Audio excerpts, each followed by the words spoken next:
area. Whether it's that delicious barbecue they're famous for or that delicious catfish or fried chicken with all the trimmings, Roy and all the personnel encourage all of the young people representing Russellville and Logan County High School to always give their very best, whether it be in sports, band, cheerleading, or education. Good luck, Panthers and Cougars, from Roy's Barbecue on Sarah Lane in Russellville.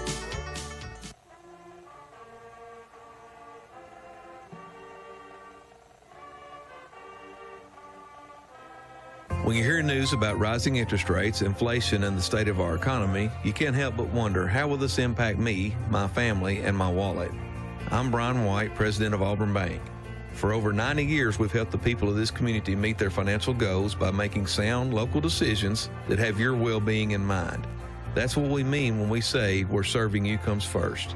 Please visit us at Auburn Bank, Hopkinsville Road in Russellville, or West Main Street in Auburn. Equal housing lender, member FDIC.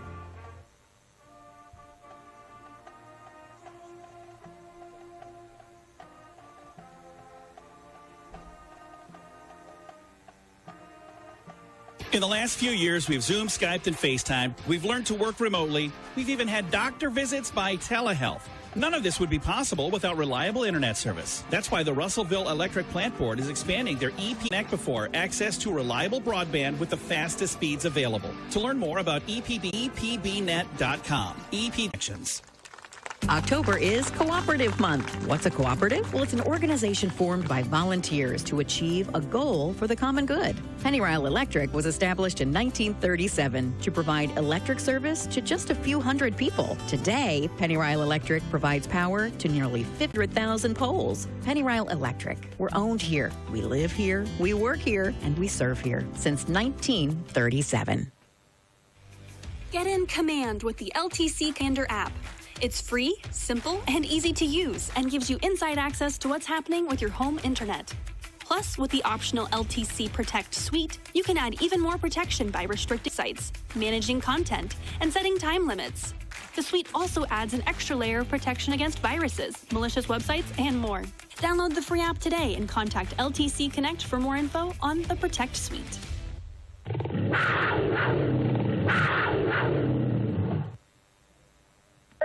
For the head coach of Logan County Cougars, head coach Todd Adler. Coach, beautiful night for football, but a big game for the Cougars tonight. Big district matchup. Oh, yeah, man. It's good football weather, and, you know, we're the only game in the area, and two good games battling for a lot on the line, so it's a good one tonight. And able offensively and defensively. Man, a lot of athleticism, you know, probably a little bit more athletic than the Hopkins team we seen a couple weeks ago. They got tall athletes, shifty athletes. We're going to have to be disciplined, can't miss tackles, and, you know, be ready for the run game. They're probably going to try to run it, I'd say, you know, 30 to 40 times tonight. Then we got to get to the quarterback press teams as well. Coach, overall health of the team coming into the big district game? I mean, we're kind of banged up. You know, we're not going to go with Jack Delaney tonight. He hurt his collarbone last Friday at Hopkins Central. Probably should have won if it was do-or-die situation, but it's more of a safety concern for us. You know, not long-term injury. Got some normal bumps and bruises. Still got a couple that was out last week. Jack's the only new one, and you know, hey, we're ready for this tie week, but we got a serious game to take care of first. Absolutely, Coach. Coach, there's a lot of times in the big district games you kind of thrown a new wrinkle into the offense. Anything we should look for tonight?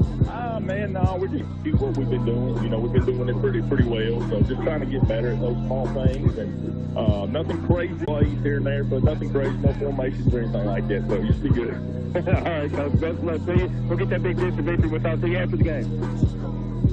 Well, he usually says thank you after that, Austin, but a punt was flying at our faces. We had to kind of dodge out of there, but that was head coach of the Logan County Cougars, Todd Adler. I am, of course, Zach Woodall alongside Austin Pope.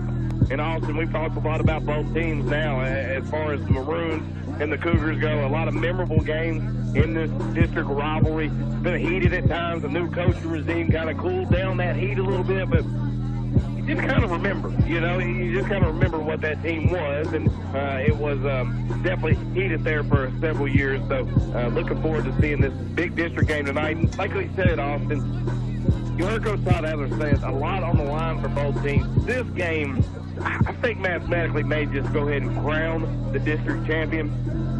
Cougars would have to lose to a pretty rough team. there towards the end of their district schedule if they were able to pull out this victory, as well as Madisonville. Both teams have already played Hoptown. Both teams got the victory over them. And now, of course, the victory in the head-to-head against this team would go a long way into crowning that district championship. That's one of the goals that you write on your paper at the beginning of the season. District champions, host playoff games. All that's in front of both of these teams here tonight. We'll take a quick break here from Logan County High School. When we come back, Austin, big 3 keys to victory. You're listening to High School Sports on WRUS. Feed industry with a dedication to animal excellence since 1894. Your Russellville Southern States Cooperative carries Purina feed products for poultry, cattle, horses, and more. Let their experts help you select the right feed and replacement mineral plan to keep your animals healthy and growing. Whether you need feed for pets, chickens, pigs, rabbits, horses, or cattle, your Russellville Southern States team can help you find the best nutrition program for all the animals you care for. Southern States, 209 North Bethel Street, Russellville. Price Funeral Home has proudly served the people of Lewisburg and Logan County since 1948. Over the years, this community has become an extension of our family. We've cheered together, laughed together, and cried together. Through the good times and bad, Price Funeral Home has been there. I'm Will McCormick, and along with Jason Rowley, I hope you'll trust us during your time of need. Price Funeral Home in Lewisburg, a proud supporter of local high school athletics. For more information, visit pricefuneralhome.com. I love Lewisburg Banking Company, and now I love Flex. It's the newest innovation in banking in Logan County. Live video tellers are ready to serve all my banking needs from 7:30 a.m. to 6 p.m. Or I can use it as an ATM 24 hours a day.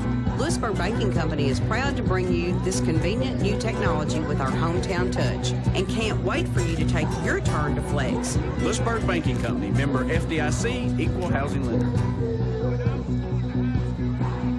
Scott Waste Services is proud to be the exclusive provider of residential, commercial, and industrial garbage collection for all of Logan County, including the cities of Adairsville, Auburn, Lewisburg, and Russellville. As a reminder, please place your Scott Waste cart within 3 feet of the street the night before your scheduled pickup. For all your waste disposal needs, call Scott Waste at 270-783-4016.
To return for the Maroons, so that is definitely something to keep an eye out on. In Austin, we're about 4 minutes away. You got 2 minutes. Give us the starting lineup for our Logan County Cougars. All right, we'll start with that big offensive line, and we're going to start at the guard at 6'2", 270 pounds, or 74 pounds senior, number 56, Jackson Kenner. A 6'2" guard, 276 pounds senior, number 75, Keaton Jenkins. And then at center, a 6'3", 287 pounds senior, number 70, Seth Graves, And then a 6'2" tackle, 290 pounds senior, number 65, Caden Schweitzer.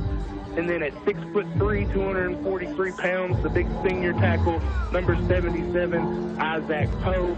The big man, he'll be doing a lot, both offense and defense on that line tonight. Then we'll go to the wide receivers. We said Jack Delaney's out. We're kind of guessing. We don't really know, but we think that the senior Dayton Blackford, 6'5", 185 pounds senior. We think number 6 Dayton Blackford will start. Then we got 6', 185 pound sophomore, number 1 Javontre Dillard. 6'5", 195 pound senior who's been making a lot of plays lately. Number 8 Zane Batten. And then we got, at running back, we got a 6'2", 185 pound senior, number 3, Ryan Reno, the man beast. We're looking to get him going early.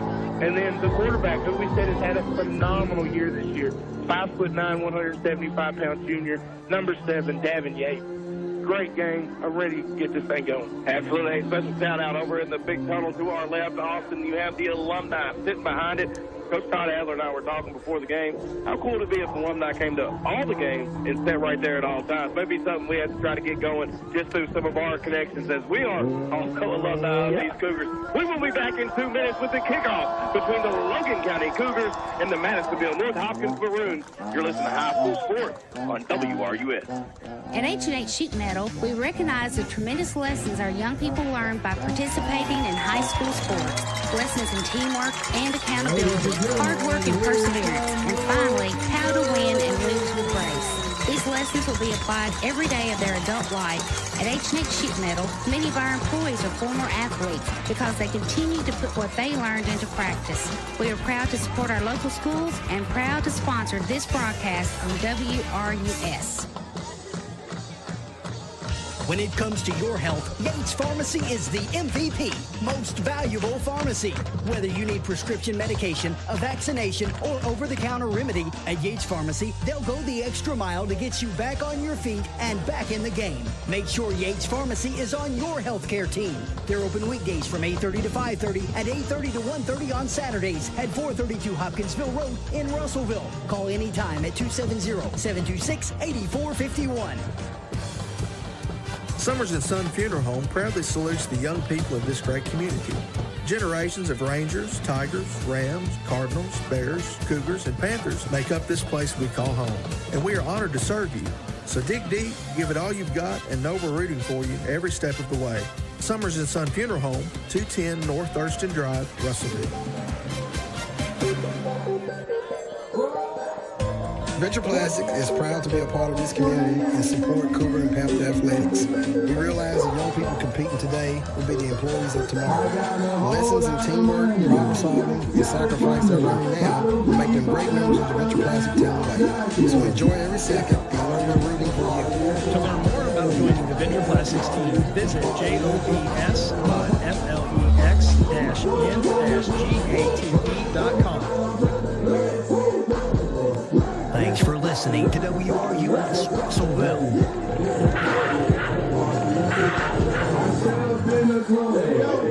It's the Maroons, it's the Cougars. It's a big game in the district for the Logan County Cougars. I am Zach Woodall alongside Austin Poe, and we are just moments away from kickoff as the Cougars in their home navy blue uniforms. They have the navy blue numbers, and then the Cougars across the chest, the right helmet with the LC and that navy blue stripe comes down the middle of the helmet. The Maroons in their maroon pants, their white jerseys, maroon numbers, and then their, of course, maroon helmets as well. Clock set, referee gives the kicker the ball, trying to get the number there. Austin, help me out. That's 4, love it.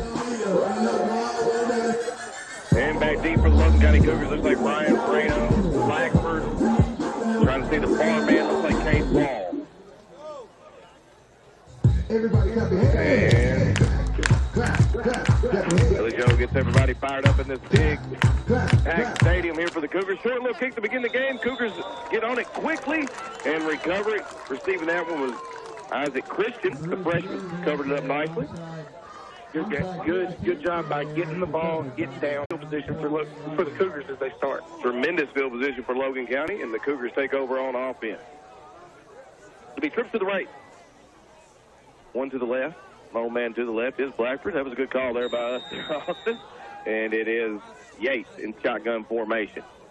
Yates takes the snap, goes to his right, has his man, it's Batten. Batten makes the cut, gets up the field at the 40, falls across to the 30-yard line. Huge play on first down, first play of the game for the Cougars is a big grab by Zane Batten, and the senior takes it across the 30, right at the 30, so picks up 22 on the opening play of the game.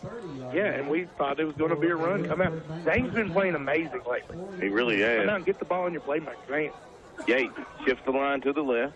Takes the shotgun snap, hands it off this time to Reno. Reno falls forward for a gain of close to 5. They'll give him 4 on the spot.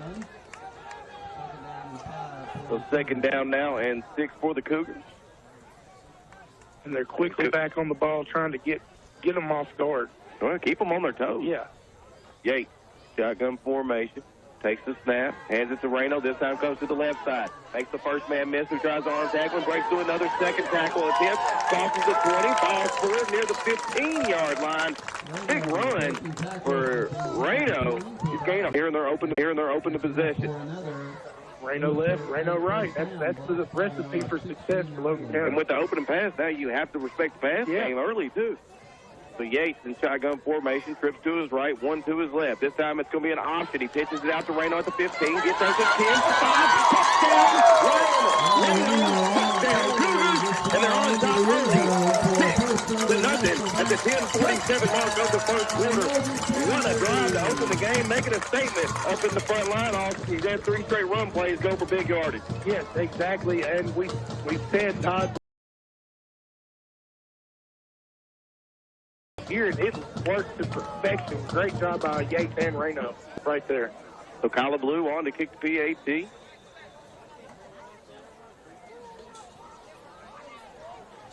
See, Kyla lines it up. Butler to the hole. Snap high. Butler gets it down. Kyla puts the foot into it, and it's good in the Cougars.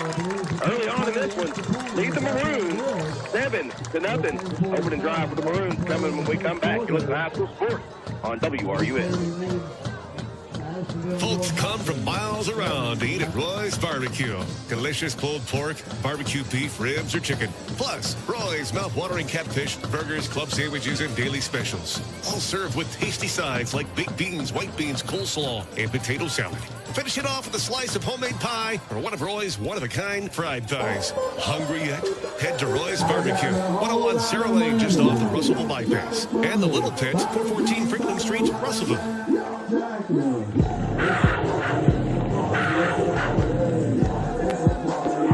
was a 16-yard run that put the Cougars on the board by Ryan Reno. Cougars lead 7-0 after the main PAT by Kyla Blue, who's out there to do the kickoff duty. Daniel Dolphin not available tonight, so Kyla will be putting her foot into it on the kick coverage game. Maroons kind of scooted up a little bit.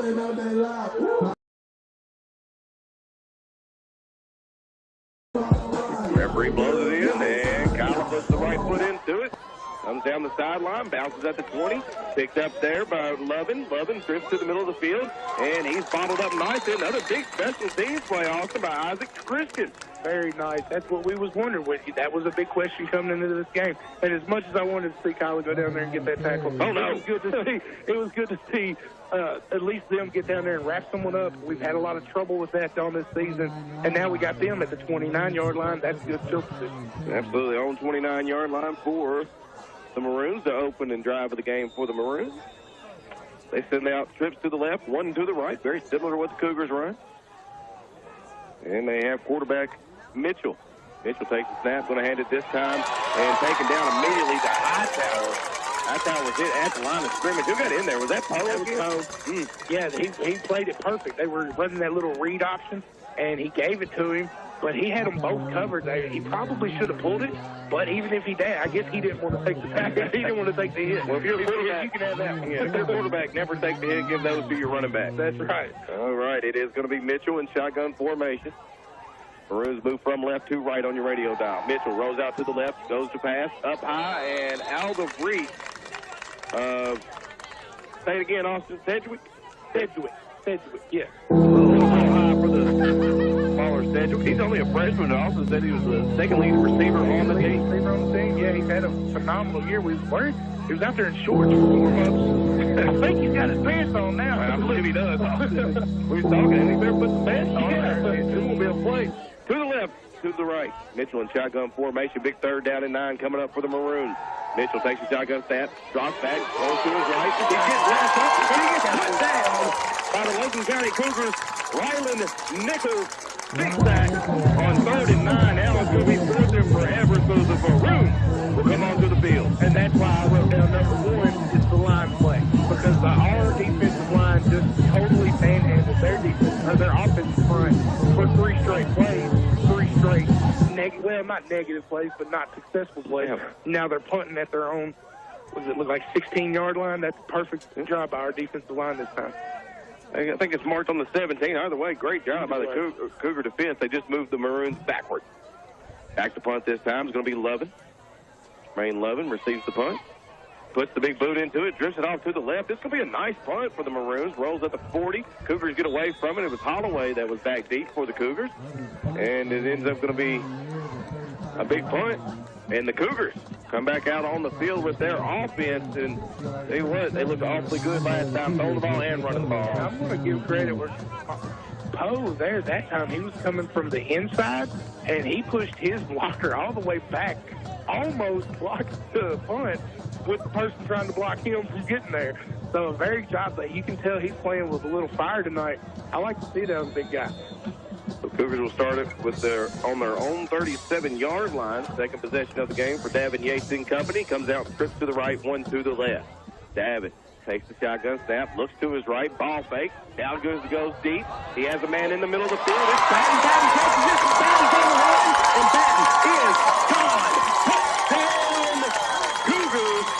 Ends up being a 63-yard strike. Davin threw it in the air, and the Cougars lead 13-0. What a play by Zane Batten. They set that up with the first pass play of the game. They ran the same play. Batten ran a little hook out to the outside. This time he popped, showed his hands, and then turned upfield, and they bid on the fake, and he was wide open for the touchdown. Great play design, great execution. Outstanding job by this Cougar offense who has come out firing on all cylinders. Here's Kyla Blue for the PAT. Snap, good. Holds good by Butler. Ballew's kick is up. Ballew's kick is good. And with 9:06 left to play in the first quarter, Logan County leads the Maroons 14-0. You listen to High School Sports on WRUS. You may have noticed something falling. It's our new lower internet rates. Exciting changes are happening to LTC Connect's internet plans, and we're thrilled to tell you all about it.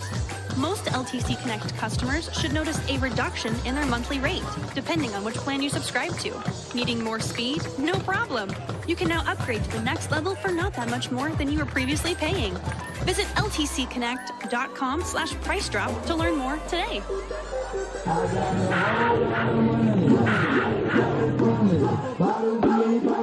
Well, Cougars scored 4 plays on their opening drive of the game. They said we can do better than that. They scored on their first play of their second drive of the game, the 63-yarder from Yates to Zane Batten. Cougars lead 14-0 with 9:06 left to play here in the first quarter. Kyla Blue puts the foot into it. Going to drift to the numbers to the left side and catching it low and falling down at the 25-yard line will be Tremaine Lovin. So that's where the Maroons will start. And we had questions: is Tyler going to be able to kick it, or we're going to try to do some onside kicks and try to catch them off guard? He somehow booted it down, and this might be the best averaging field position we've held our opponents to for the first quarter of their whole season. You're doing a phenomenal job tonight. You're absolutely right. And it is going to be Mitchell at the quarterback position. In the shotgun, to his left, to his right, takes the shotgun snap, going to look to his left. He's going to find Lovin. Lovin gets hit in the open field, and then suplex city all the way down to the ground. Big hit that time by Logan County's Dayton Blackford. My goodness. Perfect play by Blackford. We said he was getting the start tonight. He said, don't worry about me on offense. I got this on defense. There's some wrestlers in the WWE like that. That was a big old hit. When Kurt Angle subbed in. 2nd and 5 now for the Maroons after the completed pass. This time it's a handoff up the middle, and this is the big guy, McAdoo. McAdoo in the middle of the field, getting chased down by a host of Cougars. Wall's on his back. Holloway's on his back, and they finally drag him down just across the 35. Looks like the referee will spot him at the 35-yard line. Best play of the game so far. As I told you in the pregame, Austin, that McAdoo young man is a load to bring down. He proved to be such in his first carry of the game. He is a big boy with a low center of gravity. You got to hit him lower than he is, but he is extremely low. So that's what we're talking about, the open field tackles. We might need to game tackle this kid. Absolutely. To the left, to the right. This time a handoff to Hightower. Hightower makes his jump cut towards the middle of the field. Falls forward for about 5 on the play. Brings up a 2nd down and 5. That's that two-headed monster. They're just going to switch them in and out. Number 1, McAdoo's coming back in now. They're going to leave them both in there now. Yep, both backs behind, or I guess to the left and to the right. McAdoo to the left. Hightower to the right. Here's the snap, hands it off to Hightower. Hightower goes to the left side and is set down with some violence that time by the Cougars. No gain on the play. Big 56 getting in on the tackle, of course, being Jackson Kenner. 3rd down and 5 now after the Hightower no gain. Cougars have an opportunity. Field goals in the warm-up. Usually if you don't see much of that, they probably don't have one with the big time leg. So we'll see what the Maroons do here. I formation for the Maroons. This time, hand the ball off to the second back through, which is Logan. A little kind of boot action. And Logan's going to fall forward for a gain of, we'll call it, maybe 2 on the play. Where they move his ball to. Yeah.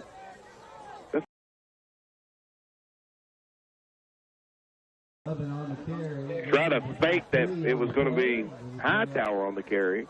Of course, they come with the cross action with Lovin. Good defensive stop by the Cougars. Now brings up 4th and 3, just under 7 to play here in the first quarter.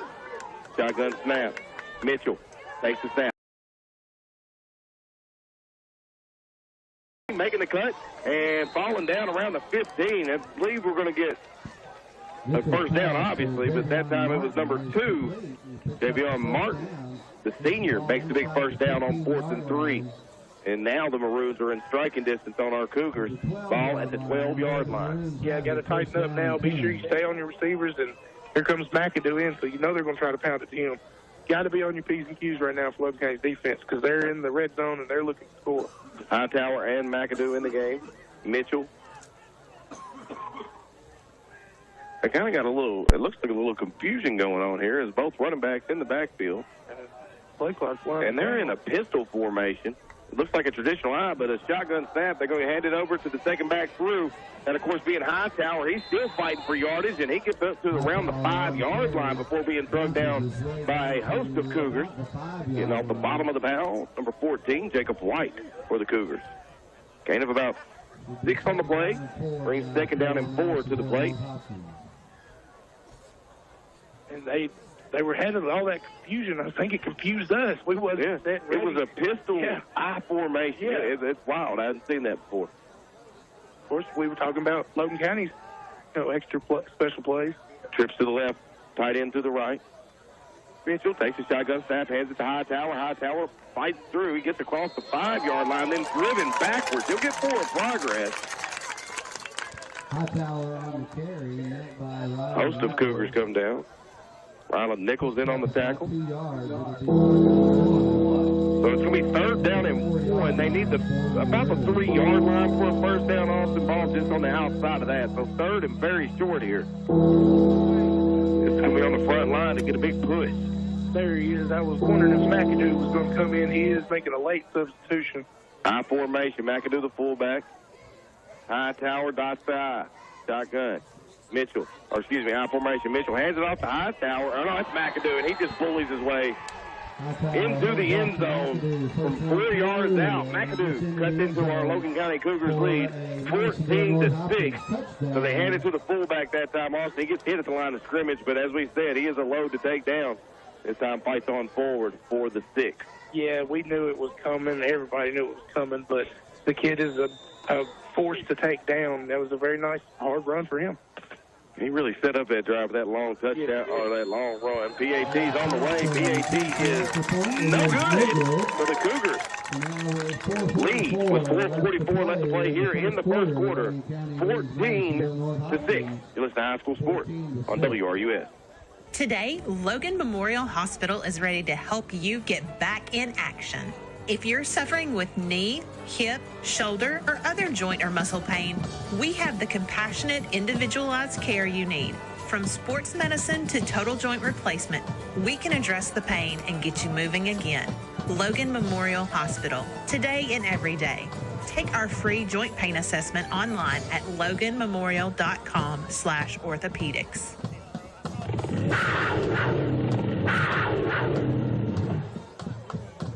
4:44 left to play in the first quarter. Cougars 14, but the Maroons just get on the board with 6.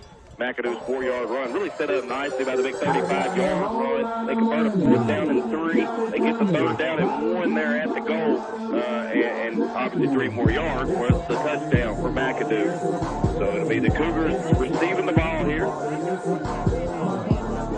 First time that they kicked off, talking about the Maroons, it was an onside kick covered by the Cougars. Let's see what they choose to do here. So it looks like it may be again. He doesn't take but just one giant step back. Does the kicker. This is 22 Hughes. Hughes does put the big boot into it. Coming up the field and hitting at the feet of the Cougars. And now making comes Blackford. Blackford finds the block in the open field and then gets knocked out of bounds. Right up around the 44-yard line. Good return by Blackford. He kind of got lit up there at the end, but hey, that's football. Yeah, he kind of lowered both players lowered their shoulder that time. So they're going to mark it at the 43-yard line. Be where he said they sit, where the ref said they stepped out of bounds. But the Cougars have been on fire on offense. They ran about 5 plays, and the result has been 2 touchdowns. Cougars have 2 to the left, 1 to the right. 2 backs behind Yates in the shotgun formation. Reno to his right. Diller to his left. They're going to run the option route. Yates keeps it himself, goes to the middle of the field, and it's smacked in the middle of the field. Pick 51 that time. Played the wood. Devon Hill on Yates. The Yates tough young man pops right back up. 2nd down after the gain of 4. 2nd and 6. Yeah, you worry about a hit like that. You saw his head snap back, kind of a helmet to helmet. I don't know if they really call that in high school, but that's an emphasis everywhere else. The timeout by the Maroons. They had a late man coming on, which would allow them to be 12 on the field. So to save that penalty, the Maroons called the timeout. We'll take a quick one with them. 4:11 at the play here in the first quarter. It's Logan County 14. The Maroons of Madisonville North Hopkins 6. Cougars on the drive. You're listening to High School Sports on WRUS. Have you been discouraged by the low interest rates we've seen the last few years? Have you come to expect low growth and poor returns? I'm Tammy Collins, CFO at Auburn Bank, and I've got good news for savers. Rates are on the rise. Now's the time to open a money market account to help you meet your investment and savings goals. Higher interest rates, more flexibility, and easy access are just a few advantages of putting your money in an Auburn Bank Money Market Plus account. Let's get started today at Auburn Bank, where serving you comes first. Equal housing lender, member FDIC. Gun snap. Yates is in the trouble. Yates rolling around at the 40. Gets out of traffic somehow, and the referees blow him dead. Yates is escaping a guaranteed sack to the 40. He breaks free. Whistle blows. I guess they're saying forward progress to stop. My goodness, tough break for the Cougars. That'll go down as a sack in the books for the Maroons, and this Cougar faithful booing the referee's decision to blow the whistle. To the right, to the left for Yates in shotgun. 3rd down. And 13 now after the sack. And Yates going to send Batten in motion. Fake the pop pass to Batten. Go on the reverse to Dillard, and then we're going to have a flag on the play. He's pointing at somebody. Ball start on the Cougars. So Cougars get the ball start. That's going to back them up 5 more. 3rd down and 18 is going to be the call. Gives Madisonville a little bit of an opportunity for their DBs to drop back a little bit. Give a little room to the Cougars. Because now you wouldn't want to say definite passing situation, but you would think pass here if you were a defense. Trips to the right, 1 to the left. Yates, shotgun formation. takes the snap, will look to the right, can't find Dillard, looks to his left, steps back up in the pocket, throws deep, going to have Reno going deep, and Reno can't make the tackle, but becomes a great DB and knocks it away from the defender, that being number 18, Destin Shire. That time Yates was just giving a playmaker an opportunity to make a play. It was really well covered by the Maroons, and now punt formation for the Cougars. Yeah, we're really fortunate that number 18 for them, I don't have his name right in front of me. Yeah, Shires? Shires, yeah, he played that well, had his hands on the ball. Luckily that he didn't pick it off. Those ain't bad. Receives the snap, puts the big right foot into it. Beautiful spiraling punt. Going to be fielded at the 29-yard line. Making a cut, running backwards, but now coming to the left is Logan. Logan going to get up to the 40. He's hitting open field. Juice back. Gets up to the 50, and then eventually driven out of bounds by Blackford. And that was a big-time return for the Maroons. Looks like they're going to end up starting in Cougar territory. That's 48 to the Cougars. So we're going to put it at the 48. Yep. 48-yard line. So Big Cougar block 48. on that return. I'm glad that Cougar got up. I couldn't make out the number. Back to the shotgun snap is Mitchell. Mitchell throws out wide and catching it, and then getting pushed out of bounds is Javion Martin, his second reception of the game. Both same route. He runs that little quick out. Tough route to guard. It's an even tougher pass, but making it good. Like we said in the pregame, Austin, Mitchell looked really good in the kind of short intermediate throws. Short gain on the reception. Gain of 2 brings up second down and 8. And a good job by Zane there, staying with his man, getting him out of bounds as soon as he catches the ball. I had him for a yard, but it looks like the ref gave him 2. But so 2 backs aside Mitchell in the backfield. Mitchell takes the snap, hands to McAdill, coming out the right tackle. Hit immediately in the backfield and then setting him down. What a play that time. Ryland Nichols, he's got a big gain coming off that left side. Austin. Big play. He just went up against the nice play by Ryland right there. So now brings up a third down. We'll call it 7 on the play. That's the situation McAdoo won. Yeah, and he thinks that he can win those. Yeah, and so does the Maroons. Go for big play coming up. Mitchell takes the snap, rolls to the left. Mitchell has the pressure in front of him. Makes the Cougar miss. That was blitzing. Peyton Taylor hits him as he releases the ball, and it's going to be thrown away. So third down, incomplete pass, brings up now 4th down and 7. You got to give Mitchell some credit. I mean, Elijah Hawkins had him lined up for a sack, and he made a nice juke to get away from Hawkins. Taylor's coming a little late, but he brought him down with the big quarterback's pressure. Yeah, he kind of juked 3 of our linemen now. He sure did. But I will give our linemen the credit. Hey, we had 3 linemen back there that had to get juked. You know, our pressure has been very nice tonight. Hopefully we can keep that up as the night goes on. It'll be Lovin back into punt and be a second punt of the game. Maroons unable to do anything with it with their best start field position tonight. That's the big punt return. And we have some flags on the field to see what's going down. Delay of game. It will back up Lovin. 5 extra yards. Back deep to receive will be Holloway. When they do eventually punt it away, it'll be 4th down and 12 now.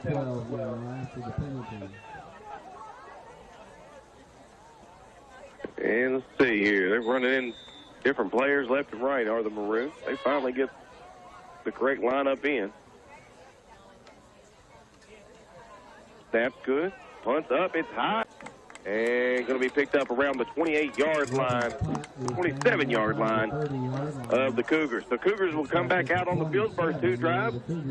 Near perfection there for the Cougars. Last drive, the big sack, the kind of quick whistle on that sack.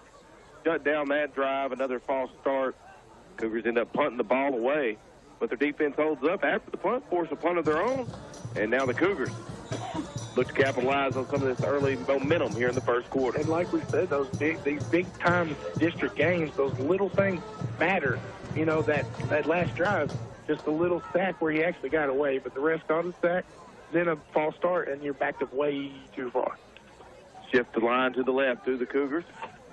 Yates Since hitting in motion, now they pitch it over to Dillard. Dillard gets a nice block set by his lineman, makes a cut to the inside, then falls back down. He picked up about 1 yard. He ran about 40 yards on the play. Ends up picking about a yard on the play. It was well covered by the Maroons. Cougars had some nice blockers out there, but the flow of the defense was too much to handle for Dillard. Yeah, he made some very nice moves. It's just he ran about 20 yards and only got a yard. North and south, son. Second down and 9. Yates, shotgun formation. Yates hands it off to Reno. Come down the left side. Reno up the middle now. Runs over the safety as he gets the first down. And that's going to be first down and 10 from the 40-yard line for the Cougars. 12-yard pickup that time by Ryan Reno. We're starting field position tonight of this first quarter for the Cougars, and they're marching again. This time, Reno to the right. Reno dragging a man and nearing the 50-yard line. Pickup of 9 on the play. Young man making the tackle, number 33, Ricky Bowles, just went for a ride on the back of Ryan Reno. And Yates, shotgun snap, hands off. Nope, fakes it to Reno, takes it in scrimmage, or not the original line of scrimmage, excuse me, the line of scrimmage brings up a third down now and 2. Clock goes under 40 to play here in the first quarter. Cougars will have to make the snap. Can't let the quarter run out. Yates will have trips to his left, 1 to his right. Butler, the lone receiver, to his right. Blackford, the far receiver, to his left. Reno, the back behind him in the backfield. Yates in shotgun formation. Yates takes a snap, fakes it to Reno, drives through the right side himself. He's hit immediately at the line of scrimmage. He's going to be awfully close to that first down as he was dragging a player forward. The wave came down and took Yates down. It's going to be fourth down. Let's see where they end up stopping him. My goodness, it is just to nose the ball right on the 50, so it'll be 4th and inches to start the second quarter. Cougars get on the board with 14. The Maroons have 6.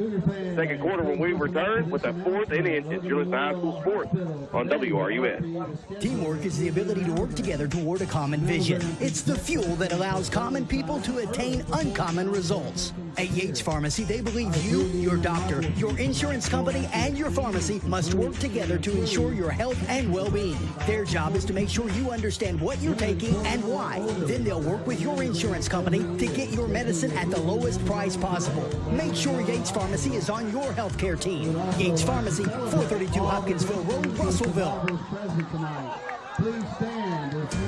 At the end of the game, the final score dictates that one team wins and another team loses. But the final score doesn't tell you the whole story. What about that spectacular comeback, the tremendous effort, or the heartbreak of that one play that made all the difference? This is Brent Summers of Summers & Son Funeral Home. Our passion is providing services that tell the whole story, not just the final score. Summers & Son Funeral Home, here to serve you.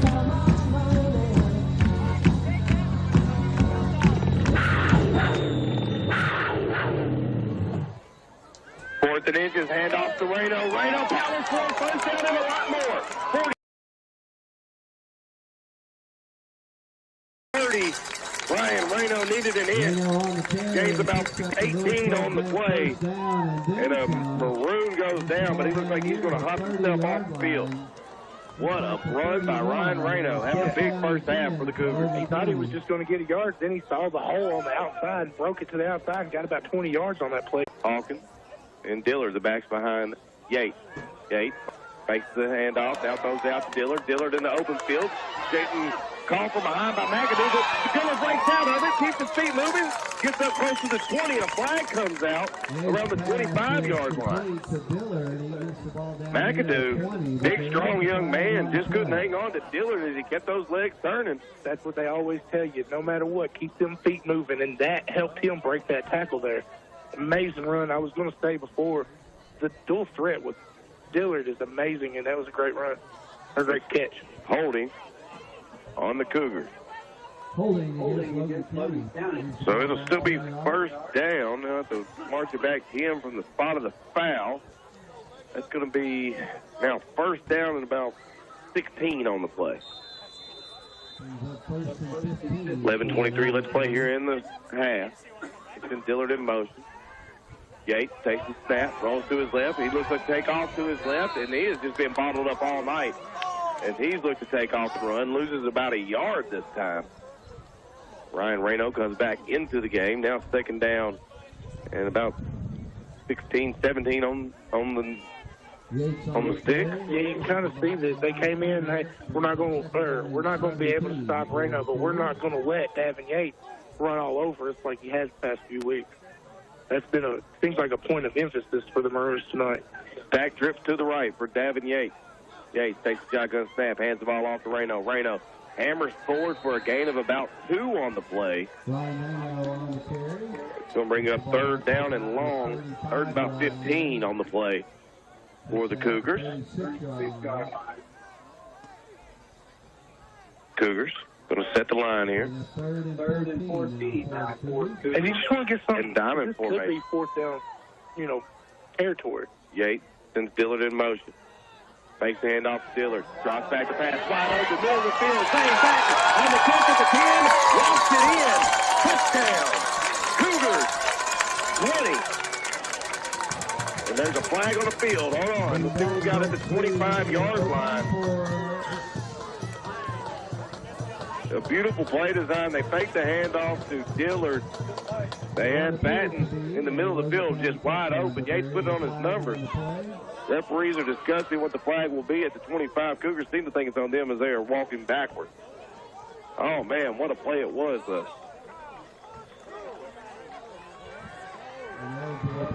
And an eligible player downfield for the Cougars. One of the linemen kind of got caught up, maybe thinking it was a run. That's kind of the problem with those RPOs. Yeah. Those passes have to be quick because those linemen will end up getting downfield thinking it has the possibility to be a run. Because when you're the line, you're coming out, you're setting up the run. When you're a lineman, you're blocking the run, and the quarterback decides if he wants to pull it and make a pass. So he has to make that pass really quick. I didn't see who was downfield or anything too much, but the rest must have been something I didn't. Just to the right, one to the left. Yates in shotgun formation. Yates takes the snap, rolls to his right. Looks to his right. Finding downfield is Zane. Zane has to go. Drops it. The ball came out. It would have been a highlight reel catch for Zane. He's disappointed walking off the field, but he's had a big game for the Cougars. They'll need him to refocus up. Fourth down, it is fourth down territory. 4th and 19 with 10:01. So I have to run Zane back on the punt. They are going to decide to punt this one away. Great effort by Zane there. He had it, just couldn't control it the whole way. As soon as he started going down, he lost it there a little. But a phenomenal effort from that young man. So Zane Batten goes back to punt. Almost made a highlight reel catch. It looks like an offside, but it is going to be punt. It's going to be received this time by Logan. And off the field and second down is Arthur Butler. Very nice. Arthur Butler's gunner got past his man, and as soon as the receiver caught it, he took him down. Down on the play is Logan. Going to limp off the field.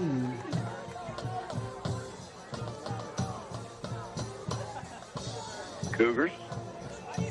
Defense comes back out, forced a punt on the Maroons' last drive. This will be the worst starting field position for the Maroons. Nice job by Zane Batten to kind of move past that drop and get out there and put Penn deep as a punter. This is by far the worst field position any team has. Yeah, absolutely. This is inside their own 10. No, Right 13-yard line. Oh, 13, sorry. Mitchell takes the snap, fakes the handoff. He's going to take it himself, goes down the right side, takes down from behind, and put down in the backfield. Great effort that time by the Cougar defender. I believe that was Poe on the play. So Poe's there, they're stopping him for no gain, they say. So second down and 10, 9:30 to running in the half. 3 trips to the right, 1 to the left this time for Mitchell. Mitchell with Hightower beside him. Takes the snap, rolls to his right. Mitchell in some trouble, just tries to throw up a prayer, and a beautiful deflection that time out of bounds by big Deshaun Payne, who's good to see him back out on the field. Didn't see him play last week, but really started to come into his own a couple of weeks ago against Hoptown. Yeah, and we said he was doing a phenomenal job against first person Hoptown, and that's his first time they've tested him tonight, and he was there to knock the ball down. So now it'll be a 3rd down and 10, deep into their own territory are the Maroons. Ball on the 13-yard line. It's looking to try to get off the field. Mitchell takes the snap, makes the reverse, throws the jailbreak screen to Hightower, who has nothing but blue jerseys around him. Run down by Hopkins, as well as 62 on the play, Raquel Elliott. So 4th down and 7 after the gain of 3. And the Cougars will go back deep with Holloway. Perfect job there. Let's see him punch this Austin. Love has been punting, but he came off the field with an ankle injury. So it looks like going back, Wyatt Coleman may be the new punter for the Maroons. He's still over there getting looked at. So, yeah. So Coleman, who was the quarterback last year for a little bit, thrown some passes this year, pretty deep. See if they don't fake it. It is a punt, goes off the right side. Will bounce around the 45, rolled near the 50, comes across the 50, and going to be down around the 46-yard line of the Cougars. The Cougars started off hot off. The first 2 drives were touchdowns. Past 2 drives, they've had to punt the ball away. Penalties a couple times have really just killed the Cougars. We thought we had a touchdown on the last drive, and we had a legal man downfield. You can kind of let that one go. That's that RPO. You're going to have that happen at times, but another hold, kind of sets you back as well. So the Cougars will march their offense back out on the field looking to stay mistake-free, because when they haven't had the penalties, they've just put points on the board. Yes, and once again, good field position to try to, increase that confidence. Good job. Hopefully we can get something going here. Yates shifts the line to the right. Takes the snap to Yates, hands it to Reno, goes in the middle of the field. He tries to power his way forward, gets near the 50. Well, there was nothing there, but I love watching the kid run. He just found somebody to hit and go forward. Absolutely no hold, but he ran in there anyways. The ball now on the 49-yard line. Under 8 to play in the half. Yates, 2 backs beside him. This time they shift the line to the left. Yates takes the snap, hands it off this time to Dillard. Dillard tries to make the cut to the outside, brings it back towards the middle. Middle linebacker with a beautiful form tackle that time by the Maroons. Will stop Dillard for a gain of about 1.5 yards. Trying to get the number there, young man. It's a great form tackle. Ricky Bowles. Shotgun snap for Yates. Now he's reset. Get a new play called in from head coach Todd Adler. It's a big 3rd and 6 here. Absolutely. Need to get this first down picked up. To the right, 1 left. Yates with 2 backs beside him. Reno and Dillard. This time they fake it to both. Go deep. Down the middle of the field. It's Butler, and Butler just plays DB away from the defender, Trey Carney. They were trying him out. Butler didn't have a chance at it, so he kind of played defender. Yeah, and now 4th down and 5 or 6 coming up for the Cougars. Yeah, the defense was right on him. Good job by Harper. Butler making the adjustment to DB and going up and knocking that ball down to prevent the interception. I think they're going to punt it. Pinned them deep last time, and it really was successful, so they're trying to do that again. So it'll be Zane Batten back out to punt for his 3rd straight possession. And ball right at the 49-yard line. Batten's going to take it himself. Batten has a host of Cougars in front of him. Runs to the right, crosses the 50, and will be short as he falls down just short of the 45-yard line. Gain of about 4 on the run. Needed 6. Yeah, good effort, and the blocking was kind of there. The Maroons, they put a lot back. They don't really pressure the punt, so you can tell that was something Logan County saw. They're like, hey, they didn't pressure us the first punt. Let's see if we can sneak him out there and try to get this first down. And it was a good effort, just a couple yards short. Hey, but I like the thank you. Zane's made a couple big plays in this game offensively. I like the opportunity to let the senior try to make a big play. But now the ball on the 46-yard line. It'll be Mitchell. Takes a shotgun snap, hands it off to McAdoo, middle of the field. He just runs into a pile of Cougars, but not before picking up 5 on the play. And now McAdoo sets up a 2nd down and 5. Ball on the Cougar 49-yard line.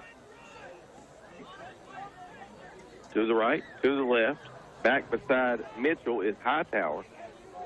Freshman's had a big year for the Maroons. He's on the left side of it. Mitchell takes the snap. Looks to his right. Goes on the quick slant. And then he's picked off by Holloway. Gets the big INT. They were looking for Martin in the middle of the field. Thrown a little high, a little hard. And there's your safety there to make a big play for the INT turnover Maroons. Yeah, he had the perfect play. He was right there to make the tackle, but the receiver kind of slipped. So the ball traveled right over his head. And literally, I don't even know if Holloway saw it happen before. It was right in his breadbasket. He just wrapped his arms around it and took off. Very heads-up play. Very athletic play to catch the ball like that. It was a very nice job by our free safety there. And the trips to the left for Yates after the turnover. Some teams like to go deep immediately. Let's see what happens.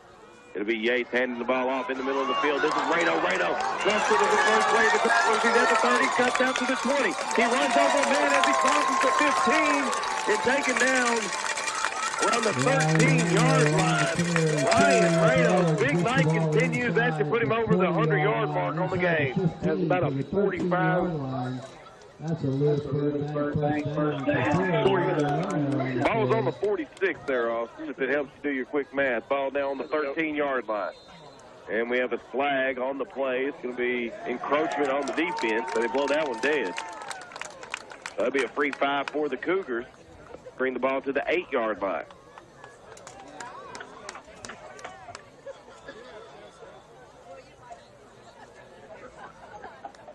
And it'll be Yates in shotgun. Trips to the right, one to the left. Yates looks to the left. One to the fade initially. Pressure's there, though. He tries to thread the needle. Hit the hands of Blackford, but does roll out of bounds. And it'll bring up 2nd down now and 5. What'd you end up with that big run? 41. I got him for 41 yards. He's now 111 yards and a touchdown on the night. 1/2 of football, still 5 minutes to go.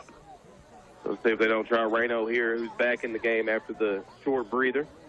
Trips to the right for Yates. Yates takes the shotgun snap, hands it off to Reno, drifts to the left, stiff arms the man trying to bring him down, gets to the yard to gain marker and pushed out of bounds. He's going to pick up the 5, I do believe, Austin. Let's see where they put him out of bounds. They do not. They give him 4.5, and he needed 5. So 3rd down and a half yard to go for the Cougars.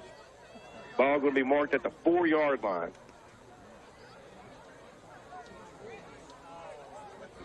Cougars will have 2 backs beside Yates. It's Dillard to the left, Hawkins to the right. Snap, handoff, Dillard on the right side at the 5, makes the cut, dives to the end zone, and he gets a Devontae Dillard. And the Cougars take a 20-6 lead, awaiting the PAT from Kyle. What a play that time. Is the big 41-yard run by Reno sets up the 4-yard touchdown run by Dillard. And listen, it wasn't a walk-in. He earned every bit of that touchdown, took a big shot at the goal line, but got the ball across for the Cougars' 20-6 lead. And we have a flag down.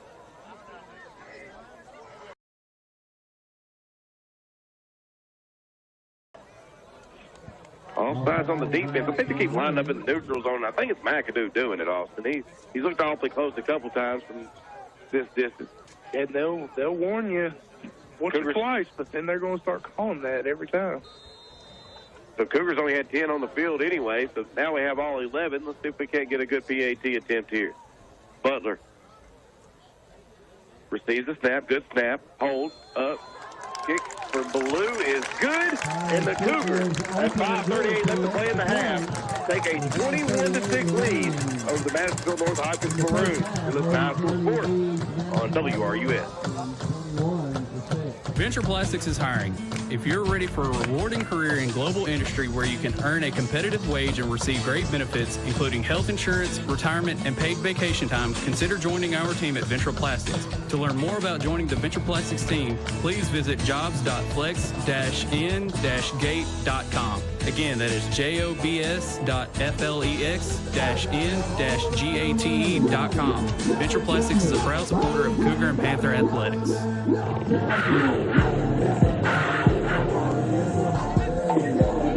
41-yard Ryan Reno run sets up the 4-yard and really a lot of contact physical run by Javante Diller, touchdown run, and the Cougars now lead.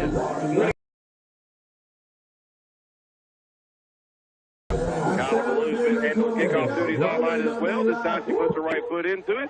Drifts it to the right or the left side of the field. It's going to be received this time by Logan. Logan makes the first man miss and tackled by a couple different Cougars.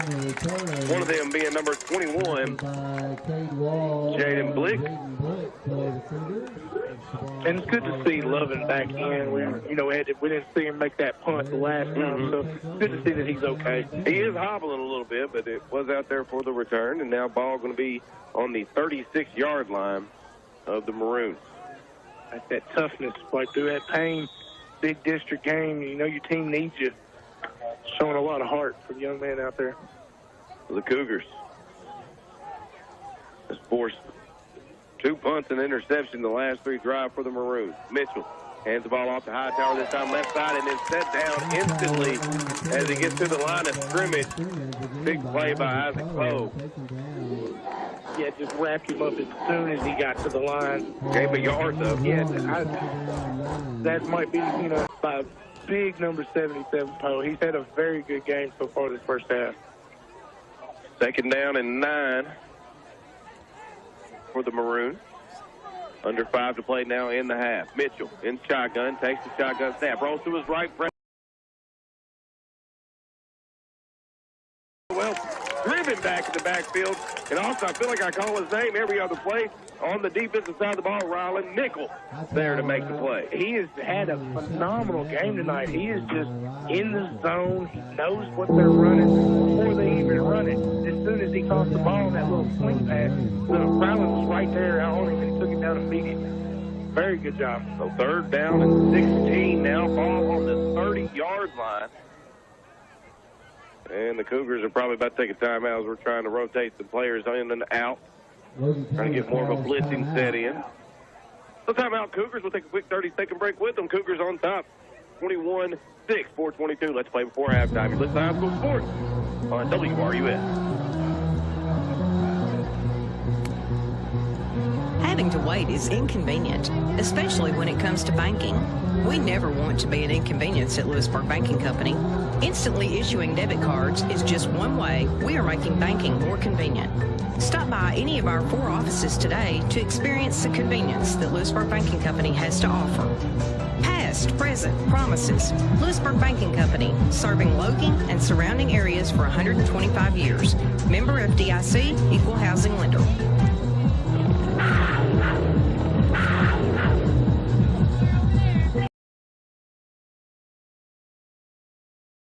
Here in the half, a big third down and 16 coming up for Madisonville.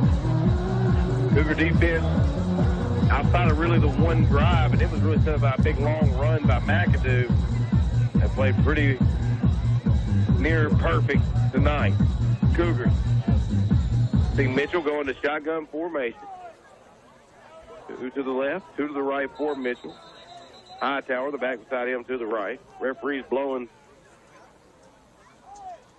They took 8 out. Austin, they got him. Is he still wearing sports? Travion Sedgwick is getting taken out of the game because he didn't have proper equipment. Looks like honestly, it looks like he has ball shorts on out there. You have to wear your proper equipment. Shotgun snap. Mitchell, he's in trouble. Cougars are trying to wrap him over the backfield. Breaks free from the initial rush. Picks up about 2. It won't be a sack, but it will be nowhere near a first down. Needed 16, got 2. Nice job corralling him and wrapping him up there at the end. Because, like you said, he did have some daylight there. He broke away. But a very good job by the Cougars to readjust and get him down for a short game. 4th down and 14. Under 4 to play here in the half. Cougars with 2 timeouts remaining. We'll have plenty of time to try to get some more points on the board before halftime. And Maroons are hoping they can keep them out of the end zone. Logan back in to receive the punt. Punts away. It's a high booming kick, fair call. At the 36-yard line by Holloway. And the Cougars will take over on their own 36-yard line. A very good punt there. It was really high. Punt, and there was somebody in his face. I was expecting the punt to not be perfect, but that was a very good punt. Very nice job by that young man. It'll be the Cougar offense coming back out after the big touchdown on their last drive. 4-yard touchdown run by Dillard. Now plenty of time to run the ball. 3.5, 3:36 to be exact, left on the clock before the half runs out. Yates takes the snap. Going to hand it to Reno, coming on the right side. Off tackle. Nice block set up by Batten. He cuts inside off of it and falls forward to the 35-yard line. And then we're going to have a late hit by number 18, Destin Shires, as Holloway was out blocking. I think after the play, Shires got into it. That's what it looked like. Regardless, it's going to be about an 8-yard run, so that'll happen.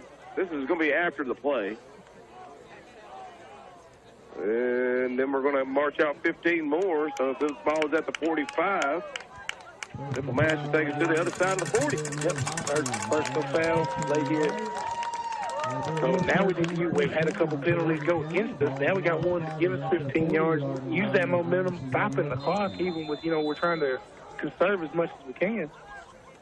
Shotgun snap, hand off to Reno. Reno pounds it forward, nearing the 35-yard line. Pick up about 3 on the play. And it'll be 2nd down and 7. I was going to say, last drive, you said looking to go after the turnover, looking to go deep. They handed it to Reno, still went deep. So. Yeah, absolutely.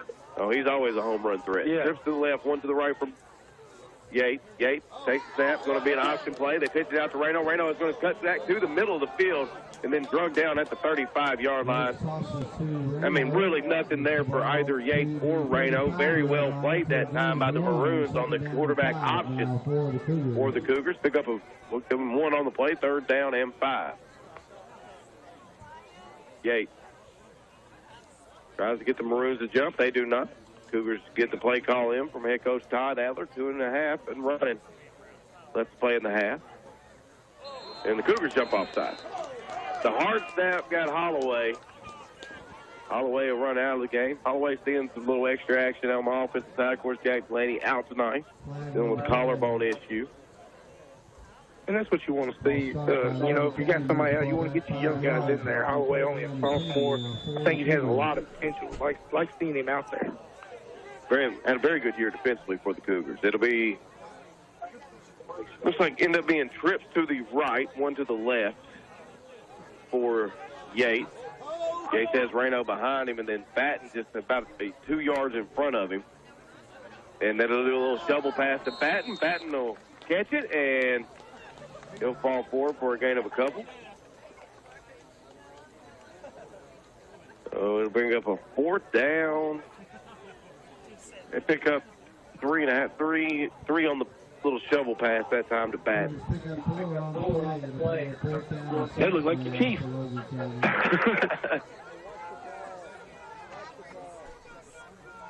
Shotgun snap. Yates goes to the middle of the field. Great catch by Hinton, and he holds on through the big blow. First down, Cougars. They needed 6. Picked up about 8 as Brady climbs the ladder to make the catch. Yeah, big time hit. Jumped up there, got hit in the ribs. Wait, hold on to that ball. Yates, shotgun. Takes the snap, going to hand it off to Reno. Reno in the middle of the field, puts on the jets and just hammers forward for a gain of about 7 on the play. So 2nd down, 3 to go. Yates will send Dillard into motion. They're going to fake the handoff to Dillard. Goes to the middle of the field.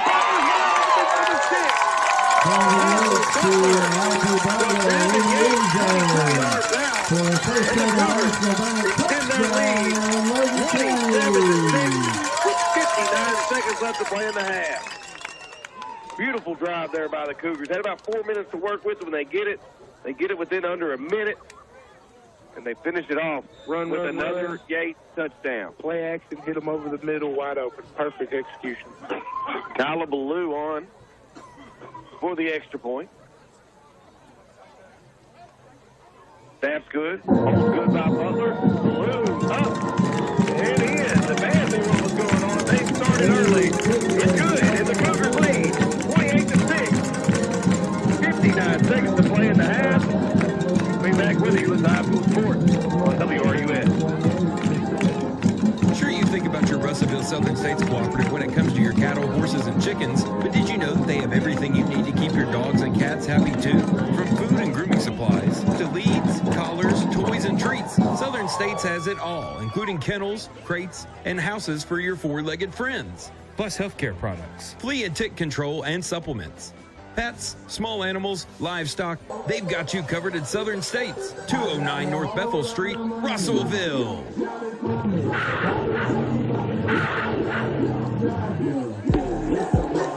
Well, we know Davin Yates likes to find a host of different receivers. This time connect with Harper Butler. And the junior gives the Cougars a 28-6 lead. Kyla Ballou puts the foot into it from the right side. It drifts to around the 25, received there by Logan. Logan comes all the way across the field, finds a little thread of daylight, and then explodes quickly as they put him down. That time Harper Butler struck down Logan. And we've had trouble with the kickoff coverage. Still, even though he did break a few tackles, still got them in pretty decent field position at their own 36 or 7 there, 37. So 51 seconds remain in the half. Maroons do get the ball to start the second half. Well, let's try to cut into the lead, but they only have 51 seconds to do it. I believe they have one timeout remaining as well. Mitchell takes the snap, rolls out to his right, tries to get it by, but cannot as Rylan Nichols again shuts him down. Short gain on the play, if any. Good job by the defensive end that time, just kind of staying at home, watching the shifty running back drift to his side, and then make the play when it comes to you. And Nichols has just been on point all night. That's his side of the field, and he's shutting it down. Senior having a big game for the Cougars. And let's see, they'll get some different personnel in. 16 seconds. They'll have to snap it at least once with the Maroons. Play clock at 11. Off snap. Mitchell rolls out to his left. Going to throw down the middle of the field. Picked off! It's Davin Yates on the run at the 40. Down at the 35. Makes the man miss. Struck down at the 18-yard line with 1.5 seconds left to play before halftime. INT number 2 as the Cougars have been scoring position. But it'll be just one play to do it in. Wow. Yeah, you want to try to get something. Oh, you're definitely going to try something here. You only got to. You're not going to come out and take a knee, that's for certain. The ball ends up on the 19-yard line. Yeah, 19 yards. You definitely want to try something here, especially the way Yates.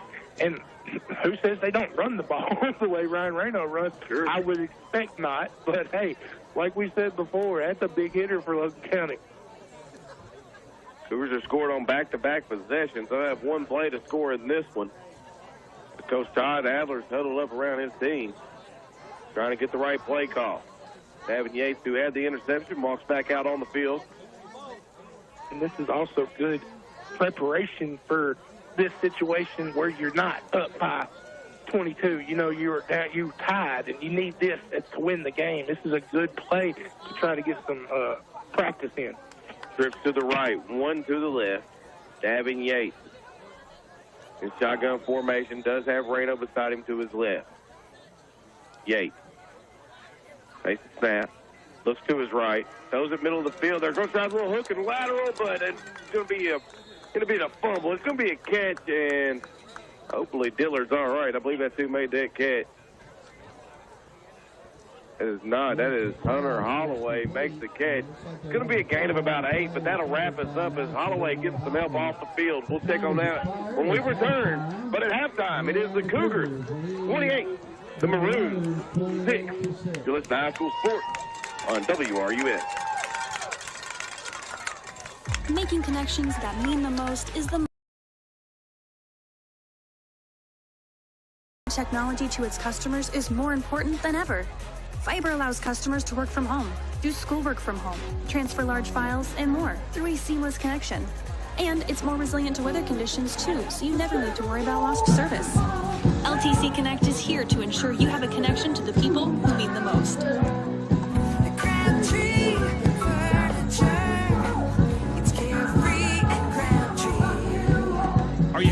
Many of the mattresses feature the marvelous metal, a beefed-up section of the metal of the mattress that prevents dipping and sagging. Come see us for a great night's sleep.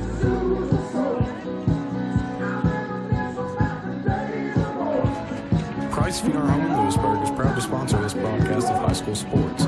These young people represent our community, and we are happy to support them.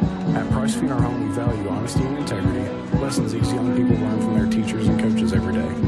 Good luck from Price Funeral Home in Lewisburg. Take control of your property with the full selection of Husqvarna power equipment at your Russellville Southern States Cooperative. Husqvarna hedge and weed trimmers, blowers, chainsaws, tillers, and mowers. If you can use it in the yard, Husqvarna makes it, and Southern States has it. Plus, Southern States offers on-site service too. Get equipment you can count on at a price you can afford. Save on Husqvarna power equipment now at Southern States, 209 North Bethel Street in Russellville. Southern States is currently seeking full-time employees. Apply in person today. You're tuned in to WRUS, Russellville, Kentucky.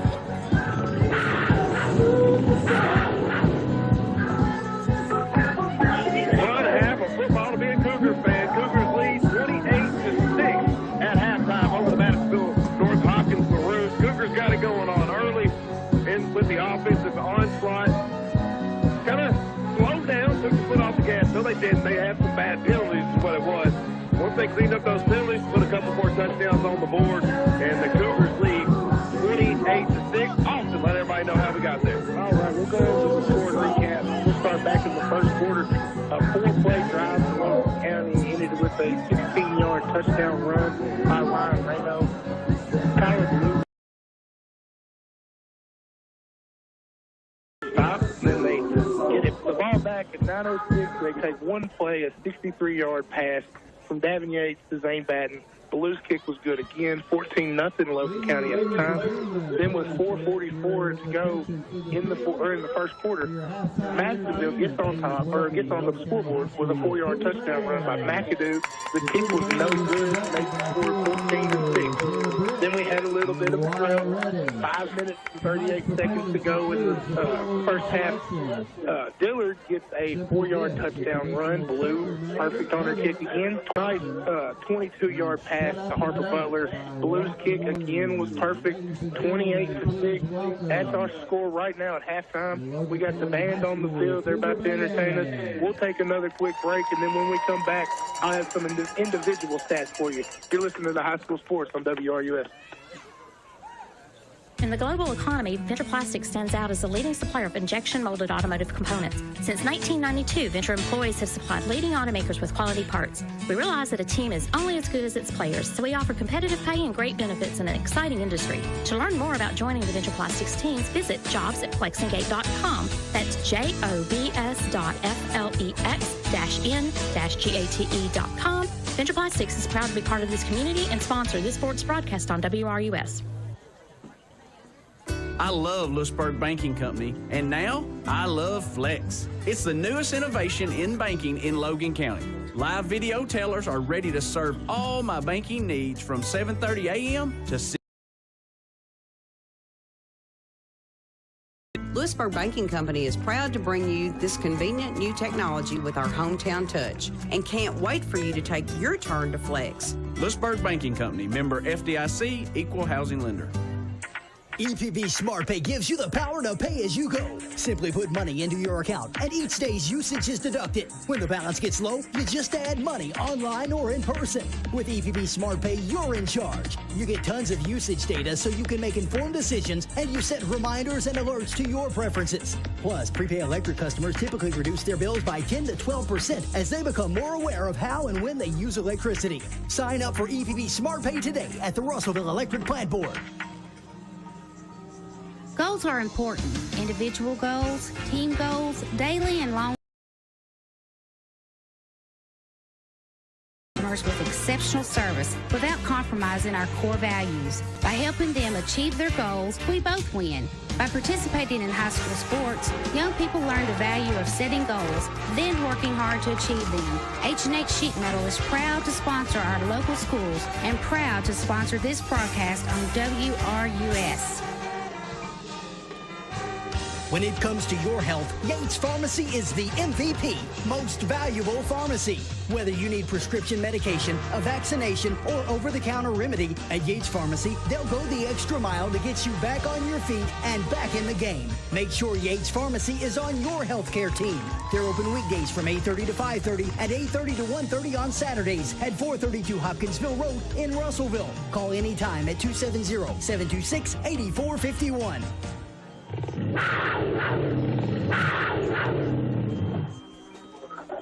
Welcome back to Logan County High School as the Cougars got a 28-6 lead at halftime. The band is on the field, and we're going to go through some individual stats here. We'll start with Madisonville.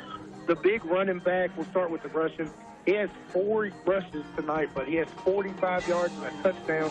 Now, the big one was his first carry for 35, so we've held him in check a little bit after that, but he still got 45 and a touchdown.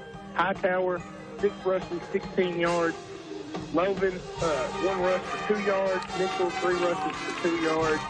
And then Mitchell, the quarterback, has gone 5 for 9 passing for 18 yards, and we've been able to pick him off twice. Holloway and David Yates both got him once tonight. Sedgwick has 1 catch for 5 yards. Martin has 2 catches for 16 yards. And then Hightower had the 1 swing pass that Blackford caught him in the backfield for a negative 6-yard gain. Now we'll switch over to the Logan County side. A little bit more action going on there. Ryan Reno so far has 14 rushes for 138 yards and a touchdown. Yates has ran the ball 4 times for 6 yards. Dillard has 3 rushes, 7 yards and a touchdown. And Zane Batten got about 4 yards on that punt run. Sorry, I got caught up there. Yates, he has gone 7 for 11 tonight for 132 yards and a touchdown. No picks. Batten has 3 catches for 89 yards and a touchdown. 2 touchdowns for Yates. Sorry. Dillard has 1 catch for 5 yards. Butler has 1 catch for 22 yards and a touchdown. Hinton 1 catch for 8 yards. And Holloway as well, 1 catch for 8 yards. And that'll leave us with the 28-6 score that we have on the scoreboard. And when we get back, we'll talk a little bit more about it. You're listening to High School Sports on WRUS. Roy's Barbecue on Sarah Lane in Russellville always gives their very best when it comes to preparing the best home-cooked food in the area. Whether it's that delicious barbecue they're famous for or that delicious catfish or fried chicken with all the trimmings. Roy and all the personnel encourage all of the young people representing Russellville and Logan County High School to always give their very best, whether it be in sports, band, cheerleading, or education. Good luck, Panthers and Cougars, from Roy's Barbecue on Sarah Lane in Russellville. During economic times like these, it's important to have a relationship with a bank that truly understands your circumstance and financial needs. At Auburn Bank, we're proud to be a community bank where decisions impacting our friends and neighbors are made locally. You deserve a banking professional on your side with the knowledge and desire to help you throughout the lending process. I'm Sandra Kinzer, Vice President and Lender for Auburn Bank, and I'd love to put my 45 years of banking experience to work for you. Auburn Bank, where serving you comes first. Equal housing lender, member FDIC. Memorial Hospital is here for your health. We've been caring for families in our community for generations, and time has brought many changes, but good health remains a priority. So we offer a range of services to help you be your best, with the experience and expertise to care for you close to home, today and every day. Logan Memorial Hospital. To learn more, visit loganmemorial.com. October is Cooperative Month. What's a cooperative? Well, it's an organization formed by volunteers to achieve a goal for the common good. Pennyrile Electric was established in 1937 to provide electric service to just a few hundred people. Today, Pennyrile Electric provides power to nearly 50,000 members in 9 counties. That's 5,000 miles of line on over 100,000 poles. Pennyrile Electric. We're owned here. We live here. We work here. And we serve here since 1937.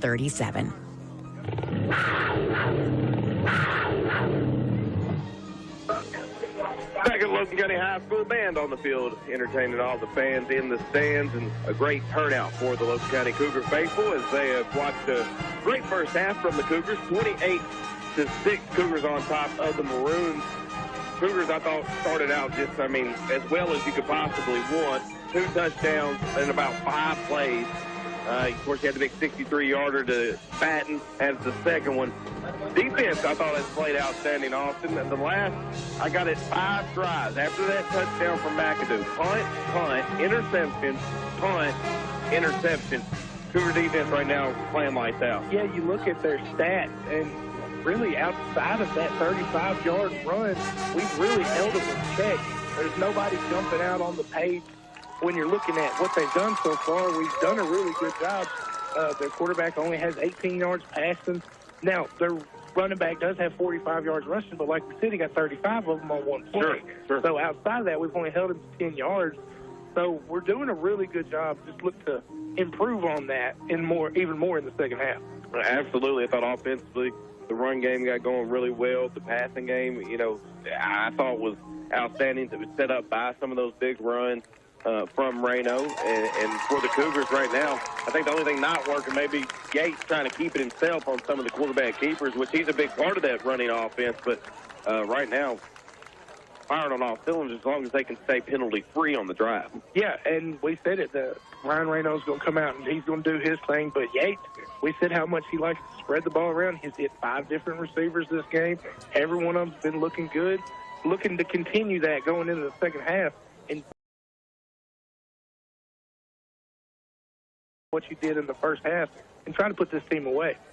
Oh, absolutely. And I think if you can come out, of course, the Maroons are going to get the ball to begin the second half. So you come out, you're going to try to really shut down, continue to play that defensive juggernaut game that you have been playing and get the ball back, let your offense try to score quickly. And, all of a sudden you might look up when the game that we thought could be really close here tonight, Austin Cougars could be up in the running clock area. Yeah. So it's been an impressive performance by Coach Todd Adler and his young men. I do need to note, during the entire halftime, since we've taken a break to go to half, Zane Batten, who's just now walking off the field, they have been working on what we think is a collarbone issue for him. So hopefully everything's all right with the senior, a big part of the receiving game, defensive game. He's our punter. But most importantly, he's a senior, and you just don't want to see anybody get hurt, especially not a senior. So thoughts and prayers go out to him. But hopefully everything comes back good and clear, and Cougars are going to want the rest up, and they're going to need that bye week next week, because amongst that, you will also have Dayton Blackford, who has not been in this game lately, as he's been out. And then as we just saw that last play where they were trying to run the hook and lateral, if you will, Austin, Hunter Holloway came limping off.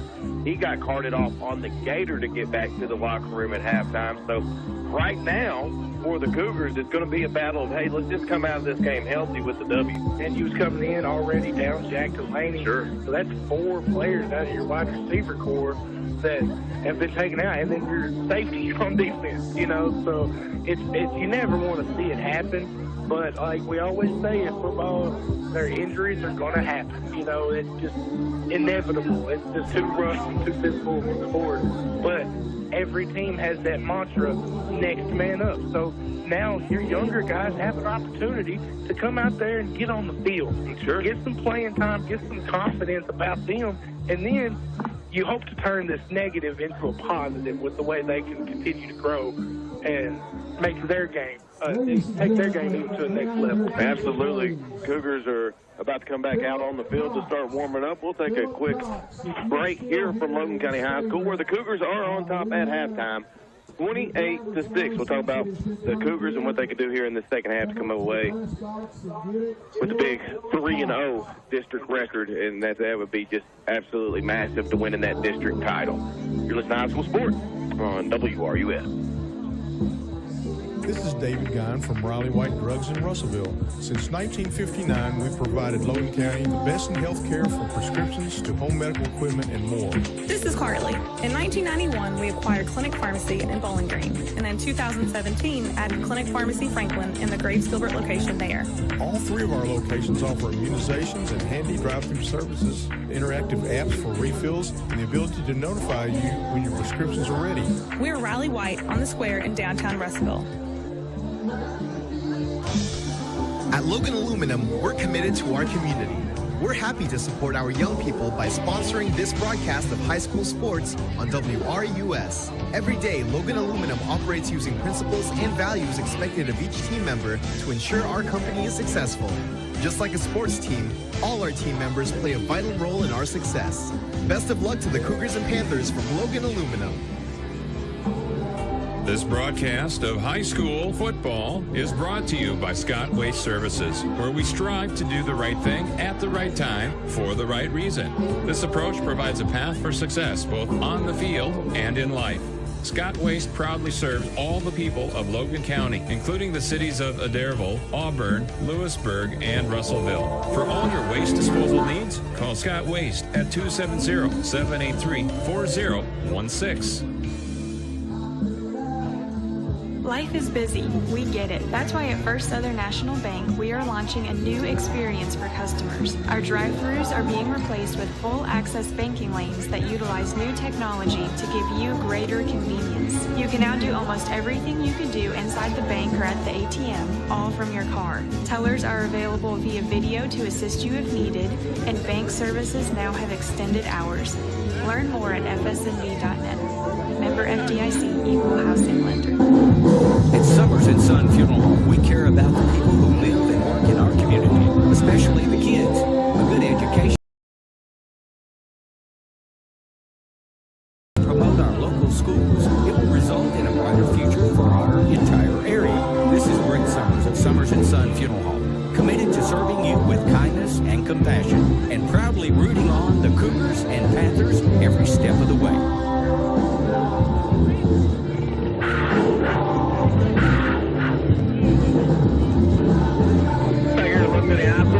Out on the field, warming up to begin this second half of football action. 28-6, the Cougars on top of the Maroons at halftime. Also, we talked about it a little bit, but with some of the injuries that we're starting to see, it's kind of in our kind of wide receiver room. Now, they play both sides of the ball, but wide receiver room starting to take some hits right now. Hunter Holloway, Dave Blackford, Zane Batten. You know, we all hope that they're okay, but you were without the services of Jack Delaney. So it's going to be interesting to see who we kind of fill in with those positions. We've seen Hinton make some big plays throughout the course of the year as a young man, so I would fully expect to see him out there. Of course, Devontae Dillard runs the running back wide receiver area as well. But for the Cougars, it's going to be kind of a battle of attrition here in the second half. Yeah, and if I'm being honest, I want to see something from Hinton because he has so much potential. I'd like to see him step up. He already had that spectacular catch in the first half. I'd like to see them kind of go to him, give him a little bit more confidence because he's a playmaker that could help us get through these injuries. You know, for me, Austin, it's easy to say this: you come up and you run the ball. You know, if you all your receivers are kind of inexperienced, you don't put Yates in a bad position to kind of make a hold on to the ball a second longer because he doesn't know where his receiver is going to cut at. He doesn't have to do any of that. You can just kind of hand the ball off, and if you want to get some different backs involved, you know, do so with it like that. But for the Cougars, I would expect a heavy dose of the run, and maybe, you know, with the Zane injury, maybe you see why we didn't punt it in a couple situations where, you know, you had that 4th and long around midfield. So for the Cougars, it's going to be an interesting second half. They have a nice lead, though, 28-6 over the Maroons. As both teams kind of make their way back to their head coaches, we'll take our last break of halftime where the Cougars lead 28-6. Back in 1 minute with the second half of action between the Maroons and the Cougars. You're listening to High School Sports on WRUS. If you are struggling to afford internet service for your household, there is a new government program that may be able to help. It's called the Affordable Connectivity Program, and it provides up to a $30 monthly discount to qualifying households. Find more information about the program, including if you qualify and how to enroll, at at fcc.gov/ACP or call toll-free at 877-384-2575. This message is furnished by your Russellville Electric Light Board. Scott Waste Services is proud to be the exclusive provider of residential, commercial, and industrial garbage collection for all of Logan County, including the cities of Adairville, Auburn, Lewisburg, and Russellville. We are glad to be a part of this great community and happy to support this broadcast of high school sports on WRUS. For all your waste disposal needs, call Scott Waste at 270-783-4016.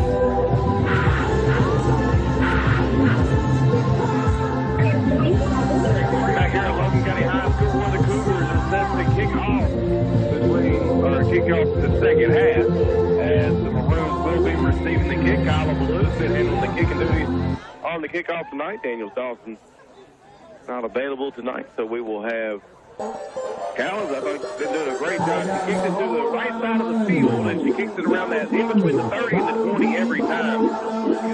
And honestly, if you want to beat Tremaine Love and of the Maroons, you're probably going to stand around that area and be pretty safe bet that they're going to get that ball. That'll be Kyle Blue from left to right on your radio dial. Kick it off. Kyle approaches the football, and the second half is underway.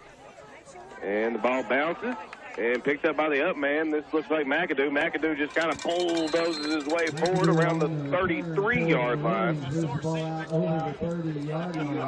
And we do see, you say it, and you see Hunter Holloway coming back out on the field. That's a good sign, Austin. Yeah, that's what we want to see. That's great, because that kid is phenomenal. We really gut shot when he saw him being taken off on the cart. Yeah. It was good to see him trotting back out there. They did take Zade out into the locker room, so we'll try to get an update on him maybe after the game from head coach Todd Adler. It is, I believe they have subbed out their quarterback also. I believe that is going to be Coleman. Coleman hands the ball off. We saw this last year, Austin. It was just kind of a reversal of roles. They started Coleman and then weren't doing great in the first half with him. They subbed in Mitchell, and I figure Mitchell just kind of took the job over from there. But now the senior, Wyatt Coleman, takes over the quarterbacking duties. Well, they got to try to do something, because it hasn't worked so far. So they want to try to get that spark and switching the quarterback, put the senior in, see what he can do for you. Hightower picked up 5 on first down, now runs off to the left. Going to pick a lot more than 5 on this run as he nears the 50 before being dropped down by Wall and Dillard. He's going to be put down at the 49-yard line of the Maroons. So first down for the Maroons. And he got about 10 on that play.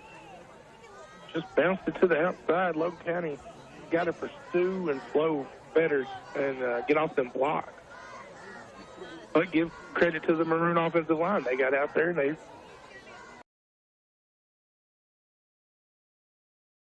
As McAdoo gets the handoff up the middle, this time he won't get much. Excuse me, that is Hightower, not McAdoo. Host of Cougars in there on the tackle. Amongst them, big 56, Jackson Kenner. Had a nice game up front for the Cougars. Good to see out there Austin Kill Elliott. He gets out there and a little sub package. Had some elbow issues this year. Give him some confidence going forward out there. Second down and 8 for Wyatt Coleman, the senior quarterback. Wyatt takes the snap. This time hands off to Hightower, and he barely got it handed off to him, and Hightower took the quarterback's hand with him as he gets hit in the hole. Minimum gain of about 2 on the play. And lucky he was even able to hold on to it. You're taught to stick that ball kind of in the breadbasket of the running back, and it was kind of up around his shoulder pads, up around in the game. Looks like someone gave him some pants. He's got pants on now. So to the right, to the left. Wyatt Coleman takes a shotgun snap. Throws hard to his right, hits his man on the numbers, and that's going to be Martin's third catch of the game. And I'm not sure what Wyatt Coleman's trying to do. He was looking at the Logan County sidelines and fans. Kind of making a pump-up action. Fourth down now and 2. It was a nice ball by Coleman, but down 28-6. Maybe Still got a fourth down to 4th and 2. Yeah, didn't even convert in third. 4th and 2, Coleman hands the ball off. It's McAdoo hitting the hole, and he pounds his way forward and a lot more. Gets to the 35, upended as he falls down to the 30-yard line. Big gain, 13-yard carry that time by McAdoo, who was hit at the line of scrimmage. And we talked about it. He is a load to bring down that time. Picks up the first down for the Maroons. Yeah, the Cougars were there. They met him. They just couldn't wrap him up and take him down. He bounced off the tackler and got about 5 more yards after contact on that one. Big bruising back. He is. Tough to stop in high school football. Wyatt Coleman, shotgun formation. Has Hightower beside him to his right, trips to his left. Wyatt Coleman takes the shotgun snap. They throw it out to the little guy, Sedgwick, on the screenplay, and there's a host of Cougars there to make the play. Holloway there pretty instantly. Holloway read it the whole way. So it's good to see him out on the field. That's what we were worried we were going to be missing when he took that ride. So it's good to see him out there making plays still. The loss of 1 on the screenplay that time for the Maroons. Brings up 2nd down and 11. Sedgwick, he can't stop fixing his pants. He's been wearing shorts. That's kind of been, I guess. And he's a little fella. Little guy, so Coleman, shotgun formation, sends Hightower to his right. Now drops back to pass. Throws deep down the middle of the field. Has the man, but he's overshot everybody. He threw that ball towards the back of the end zone. Needed to throw it to the front for anybody to have a chance. Incomplete pass brings up now 3rd down and 11. If you're the Maroons, you probably saw something that you liked a little bit there. Lovin was able to get behind the defender a little bit. But again, just way out of reach of anybody. Yeah, and you see that he has the arm, threw it out there just a little too far. Got to give his receivers time to run under it, but you have that pressure from the Logan County defense that won't allow that to happen. Coleman, shotgun formation, 2 to his right, 1 to his left. Takes the shotgun snap, looks to his left, now comes back to his right, and tries to throw one up for grabs. And it's going to be a catch, and a remarkable catch it was, as he found Ty Wheeler on the open field. That was well defended. So it brings up now 4th down and manageable, so pick up 7 on the play. 4th and 4. Wow, that was an incredible pass, really, by Wyatt Coleman. Right into him. It's just better play by the quarterback and receiver there. So Coleman takes the shotgun snap, looks to his left quickly, can't find anybody. Pressure starts to come, throws in the middle of the field, high and hard, out of reach for Sedgwick. And that'll be a turnover on down. And being the small slot receiver type guy, you get in those creases. You're a little bit shorter and everybody kind of high in there. And this time it kind of backfired on him because the pass was just a little bit too high and he didn't have the height to go. Well, also 5'9" man probably hit him in the hand. Yeah. Nonetheless, it is a turnover on down, and the Cougar defense holds up strong. And now we'll take the offense. Ball on the 24-yard line, which is still. It'll be Yates sending Dillard in motion. Gonna hand it off to Dillard. Dillard comes off to the right, and he falls forward about the 25-yard line. Gain him 1 on the play. Give him 2 on the play. And the Cougars bring up 2nd and 8. Trying to see some of the faces out there for the Cougars. Of course, Harper Butler. He's a normal starter. Payne out there on the left side. Dillard checks out of the game limping a little bit. In for him is Isaac Christian. They made a couple big special teams plays early, but only a freshman. So trips to his left, 1 to his right for Davin Yates. Fresh desk, Todd, something. I don't know what happened there. So Yates in shotgun. Takes a shotgun snap. Little option to the right this time. Out of bounds around the 29-yard line. Pick up a 4 on the play. Good read that time by Yates on the option. Made the defender commit before he pitched it on out. Secondary comes up to make the tackle. And they brings up 3rd down. And about 4 on the play, Austin. And they've ran that option pretty effectively tonight. It looks good. Trips to the left, 1 to the right for Davin Yates. Yates with 15 seconds on the play clock. Reset. And Yates takes the snap. Hands off this time to Reno. Reno bullies forward, cuts back through the middle of the field, gets to the 40. Following the block, Isaac Poe. Nice run, gain of 11 on the play. Gives up first down for the Cougars. Give him 12. And that was a very good job. I think it was Poe that pulled. It might have been the guard, but that was a very good pull block by whoever made it. Yates, shotgun snap, rolls off to his right, didn't find his initial target. Now throws one low for Hinton. Hinton makes the catch. Gave about 3 on the play. It makes a tough grab. That was a very tough grab, going all the way to the ground, still able to control it. Only got about a yard, but hey. No, about 3. No, yeah, about 3. Positive yards, that's what you want. So Yates, it's kind of a new cast of receivers out there for him. Butler and Dillard, his main starters, as a receiving threat. Shotgun snap. Yates looks to his left, gets it to Hinton. Hinton drops it. It was well blocked out there. Dillard was blocking nicely, as well as Payne, but Hinton couldn't quite. That was the easiest pass he's probably had to catch all year, and this time lets it go to the ground. Yeah, we talk about that. He kind of was envisioning what he was going to do after the catch and not worried about making the catch. That's the first thing you have to do. You got to get your hands on the ball. Yep. Yeah, exactly. That comes with time and playing time. Trips to the left, one to the right. Far receiver to the right is Harper Butler. Has a 22-yard touchdown catch tonight. Davin Yates on 3rd down and 7. Has Hawkins beside him to his left. This time they do hand it to Hawkins. Hawkins bullies his way forward to about the 45. Gain of 1 on the play. And brings up 3rd down. And we'll call it 6. Excuse me, 4th down and 6. Excuse me, 4th down and 6. Let's see, with Zane Batten being worked on, who we get to come in and punt. It's going to be number 83, Emerson Poteet. We'll see how this punt goes. Yeah, last time it was Zane they brought out, and they went for a fake. Emerson's a but it junior. was the same spot on the field. And Poteet receives a snap. No pressure. Takes the big boot into it. Nice end-over-end kick around the 25-yard line. Give him the 26. The punt. Very good punt. Both teams. One turns it over on down. Cougars have to punt on their opening drive of the second quarter. Cougars still lead 28-6. Time keeps rolling by. 5:08 left to play here in the third quarter, and it will be Madisonville's second possession of the half. And we talk about it, the game of inches. He called for that fair catch, and, I mean, he had to go to the ground to complete the catch. We had 2 Cougars right there on top of him. Might have been a big play for Logan. Wyatt Coleman throws to his right. Finds his man. It's Martin. Martin on that out route. Can't make the initial defender miss.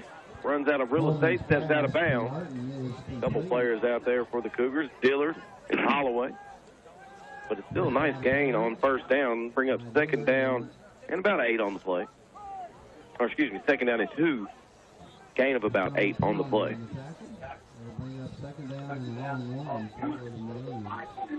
And it'll be to the right, to the left. Coleman looks to his left. Tries to find a man outside. Finds him. Holloway puts it down as he makes the catch, but not after a long 1st down. Ball hit the ground, but it was after the fact. So Martin continues to rack up catches in this game. 1st down catch this time for his Maroon. Brings the ball to the 46-yard line. You can tell Coleman really trusts him, too. I mean, I think all of his passes have gone to him so far since he's been in the game. And it is going to be Coleman in shotgun. 2 to his left, 2 to his right. Martin, the one over to the right. Shotgun. And Poe took the big hit, puts the ball in the air to Coleman. Ball incomplete, but Isaac Poe with a big shot on Wyatt Coleman. Forced a really tough pass. And they were lucky not to get that false start there. The little wide receiver Sedgwick jumped off, but they missed the call there. So Cougars bring an extra DB in with Davin Yates. Shotgun snap. Coleman looks to his right. Drifts to his right. Goes deep. Has a man, and he'll run out of real estate.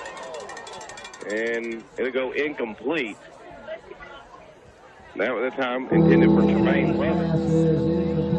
So he's up 3rd down and 10. You can tell Coleman has confidence in his arm. He's throwing it out there. He's just a little bit off, leading his man a little bit long. If he can settle in, look for him to make some noise. Cougars going to bring in more of a pressing set on a 3rd down and 10, thinking of a passing situation. Ryan Reno in at defensive end.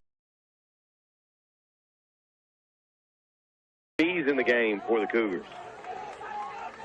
Hopkins, your long middle linebacker. Coleman, quick out in a hurry. Finds Logan. Logan fights forward. Now an interesting play call. I think if you're the Maroons, you go for it here. You have to here, being this down by this much. 4th and 1, but spot the ball is, you have to go for it here. It'll be 4th down and 1. The Maroons do have their big back McAdoo in. Cougars send in more of a heavy front on defense. Coleman, under center, hands the ball off to the fullback as he powers through. Try to get the number for you. It's new back in the game for him. I believe that's 33, excuse me. 33 is Ricky Bowles, the fullback. He's listed as a fullback. So it'll be a 1st down now as Bowles up about 4. They only needed 1. I formation this time for Coleman. Takes the snap, fakes it to Bowles. They're going to run the option. Why Coleman gets blown up at the line of scrimmage. Host of Cougars come in to make that play, including Jacob White, the sophomore. Yeah, Coleman, they were trying to hit us back with the option, and just Logan County's defensive line just flattened it out. He pursued down towards the sideline. He had nowhere to go and only got about a yard. All right, so shotgun snap now as Coleman drops back, looks to his left, finds his receivers, and making a play is Martin. Martin slips away from the tackle, off to the races, and touchdown. Quarterback Abe Wall was unsuccessful. Martin, who's been the #1 target for either quarterback. 2 catches, and since then he's got 7 catches for 89 yards and a touchdown now. With Coleman, he's now 7 for 11, 79 yards and a touchdown. So the quarterback change, like we said, they were trying to get a spark, and it sparked them so far. There'll be a 2-point conversion opportunity. Coleman drifts to his right, looks to throw to his right, up high and out of reach. Harper Butler out on the defense, and he did a good job sticking to Martin this time. 2-point conversion falls incomplete, and the Cougars, with 2:40 left to play in the 3rd quarter, lead the Maroons 28-12. You're listening to High School Sports on WRUS. At Logan Aluminum, we strive to attain excellence through teamwork. Our team-like structure calls on each employee to perform their job with skill and precision. When we do this, we are successful. These lessons are learned in high school sports every day. Logan Aluminum salutes our young athletes and is proud to sponsor this broadcast of high school sports on WRUS. We're Logan Aluminum, and we're committed to our community.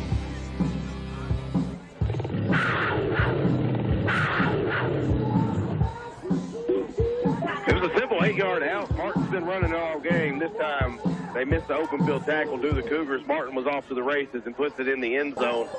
And they draw closer to our Cougars. Now Cougars up by 16 after the failed PAT and then a failed 2-point conversion. Cougars lead 28-12 with 2:50 to play in the 3rd quarter. I did get some word from Zane Batten. Looks like his shoulder popped out of place. I feel sorry for him. That it doesn't feel good. That happened to me before in a game.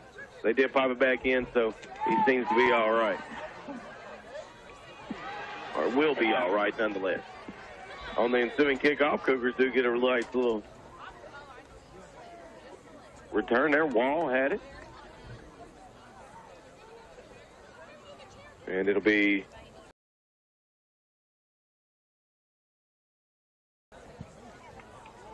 Cougars had a punt on their last possession. 6-yard line where they'll have it 1st down and 10. And it will be 1st and 10 for Davin Yates. Yates sends Payne far out to his left. 2 to his right. Now Diller splits off to the slot to the left. Yates, shotgun formation, the whistle's blown. And see what happens here. Haynes running off the field. Running on the field is Christian. Not sure what happened there. Maybe an equipment issue that time. And the Cougars now still have 1st and 10. Play clock at 25. 2:44 left to play in the third quarter. Davin Yates with his second possession of the half. Yates fakes the handoff to Reno. Goes middle of the field to Hinton. Hinton makes the first man miss and then falls across the 50-yard line. First down, Cougars. Hinton gets his third catch of the game, and this one's a first down for the Cougars. Yeah, and that's exactly what we wanted to see. We want to see him getting the ball. He's already been targeted 3 times in this half. Trips to the right, one to the left for Yates. Yates this time fakes the handoff to Reno. Pressure from behind, goes middle of the field to Butler. Throws a little behind him, incomplete. Yeah, the pressure got to him that time. It just altered the throw to make it a little bit off for Davin that time.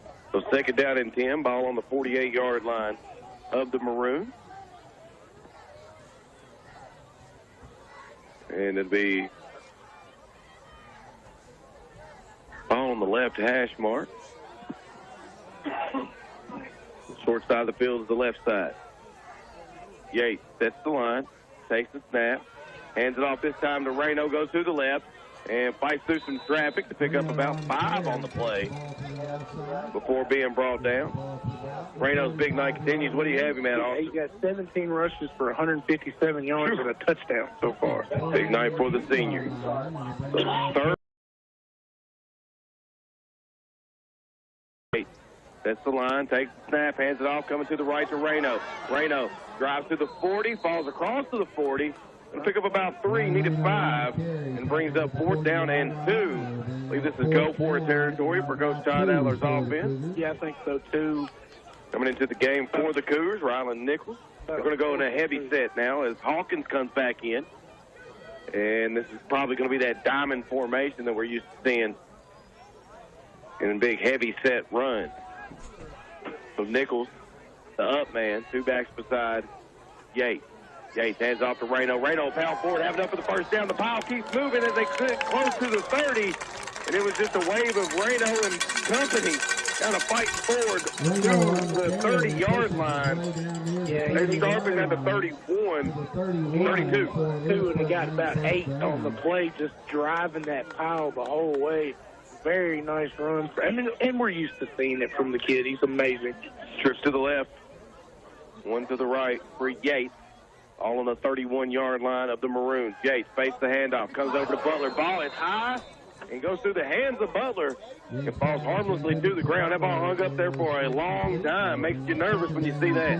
Yeah, that's never what you want to see. We were talking earlier. His few mistakes he's had this year have been tip passes. So whenever that ball gets knocked into the air, you kind of hold your breath a little bit. Luckily, the ball landed on the ground. So trips to the left, 1 to the right for Butler is Butler. And Yates in shotgun. He shifts the line to the left. Brings 3 linemen to the left of the center. Hands the ball off, and they go to the right this time as Reno pounds forward. Go on the weak side of the line, and Reno is not getting up. That's not good. And they immediately called for some help, did the referee, so not a great sight to see here for the Cougars. We're going to take a quick break here from Logan County High School. Cougars lead 28-12, 46 seconds to play in the third quarter. You're listening to High School Sports on WRUS. Are you having trouble sleeping at night? Do you get too hot or cold? Maybe you roll to the middle of the bed. At Crabtree Furniture, we can help you solve these problems with Restonic. The Restonic mattresses showcase an Outlast cover that keeps your body temperature more constant. Many of the mattresses feature the Marvelous Middle, a beefed-up section in the middle of the mattress that prevents dipping and sagging. Come see us for a great night's sleep. At Crabtree Furniture, it's carefree at Crabtree.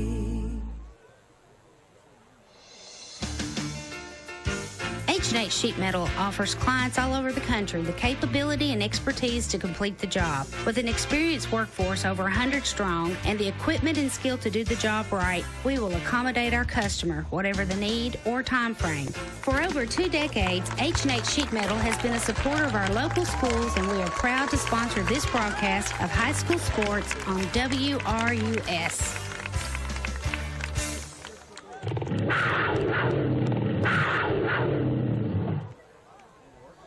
Logan County faithful take a collective gasp as Ryan Reno pops up off the field and jogs off under his own power. Nonetheless, after the run, it is going to be 3rd down and 6, 46 seconds left to play in the 3rd quarter. And Hopkins now the back beside Yates with trips to his left. Yates takes a shotgun snap, drifts off to his right, looking for Butler. Hits Butler on the run, and Butler makes a beautiful catch right at the 9-yard line. Low and away from the defender. Butler goes low to get it. That was a great pitch and catch between quarterback and receiver, and it's enough for the 1st down for the Cougars. Excuse me, not the 9-yard line. That is going to be the 14-yard line. A 16-yard So the Cougars are going to probably let this quarter run off, as I believe they'll be about a half a second ahead of the game clock on the play clock. And the Cougars will bring them over to the sideline. And at the end of 3, the Cougars lead 28-12. 1st and 10 for the Cougars when we return. Ball on the Maroon 14. You're listening to High School Sports on WRUS. This is Carly from Riley White Drugs in Russellville. Since 1959, we've partnered with residents in Logan County to improve your health. This is David Guyon, also a pharmacist at Riley White. In 1991, we acquired Clinic Pharmacy at Graves Goober Clinic in Bowling Green. Most recently, we expanded that partnership, opening Clinic Pharmacy Franklin in December 2017. All 3 of our locations offer immunizations and handy drive-through services, plus interactive apps for refills and the ability to notify you when your prescriptions are ready. We're downtown Russellville. Have you noticed some changes at your local First Southern National Bank branch? We are replacing our drive-through lanes with Fab lanes, full access banking. You can now do almost everything you could do at the ATM or inside the bank from the comfort of your car. Deposit checks, withdraw cash, make loan payments, and so much more. Video tellers are available to assist you when needed. Banking is more convenient than ever with First Southern's Fab lanes. Learn more at fsnb.net. Member FDIC, Equal Housing Lender.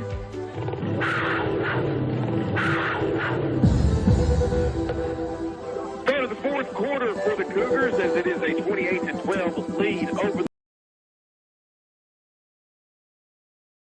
the terrific sign. If you're a Cougar fan, Ryan Reno back in the game. To the left of Davin Yates. To the right, to the left for Yates in that shotgun. They're going to hand it off, fake the handoff to Reno. Go to the middle field to Dillard. Dillard makes the catch and it's slung down just across the 5-yard line. Dillard's going to give us enough, I believe, for the 1st down. It is right at 10 yards, right on. That'll be 1st down and goal from the 5-yard line. Shift the line to the left to the Cougars. Yates takes the snap, hands the ball off to Reno, fights for it up the middle, gets not much at all, maybe fell forward for a half a yard. And with 11:30 and running, Cougars are going to be in no hurry to try to snap the ball up by 2 scores and 2 2-point conversions, 28-12. 2nd and goal from the 4-yard line. And it's Yates. It's shotgun formation. Dillard to his left, Reno to his right. Yates takes the snap, hands it off to Dillard this time, who jets up the middle for a touchdown. Cougars, 4 yards out. Devontae Dillard gives the Cougars the 34-12 lead with 10:58 left to play here in the game. That's his 2nd rushing touchdown of the night. And he has a speed touchdown program. Sorry. Great drive. Started at the 36-yard line, their own 36-yard line. They march it down the field, get a couple nice chunk plays, and now the Cougars awaiting an extra point for Kalabaloo. Snap, holds good by Butler, kicks up by Ballou, kicks on the way, and good. And the Cougars lead the Maroons in the 4th quarter, 35-12. For the High School Sports on WRUS. At Price Funeral Home in Lewisburg, we strive to provide you with professional service at a time when you are most in need of capable and compassionate support. As an independently owned funeral home, we are committed to providing you with affordable quality service. Price Funeral Home has proudly served the people of Lewisburg and Logan County since 1948, and would be honored to serve you. For more information, visit pricefuneralhome.com.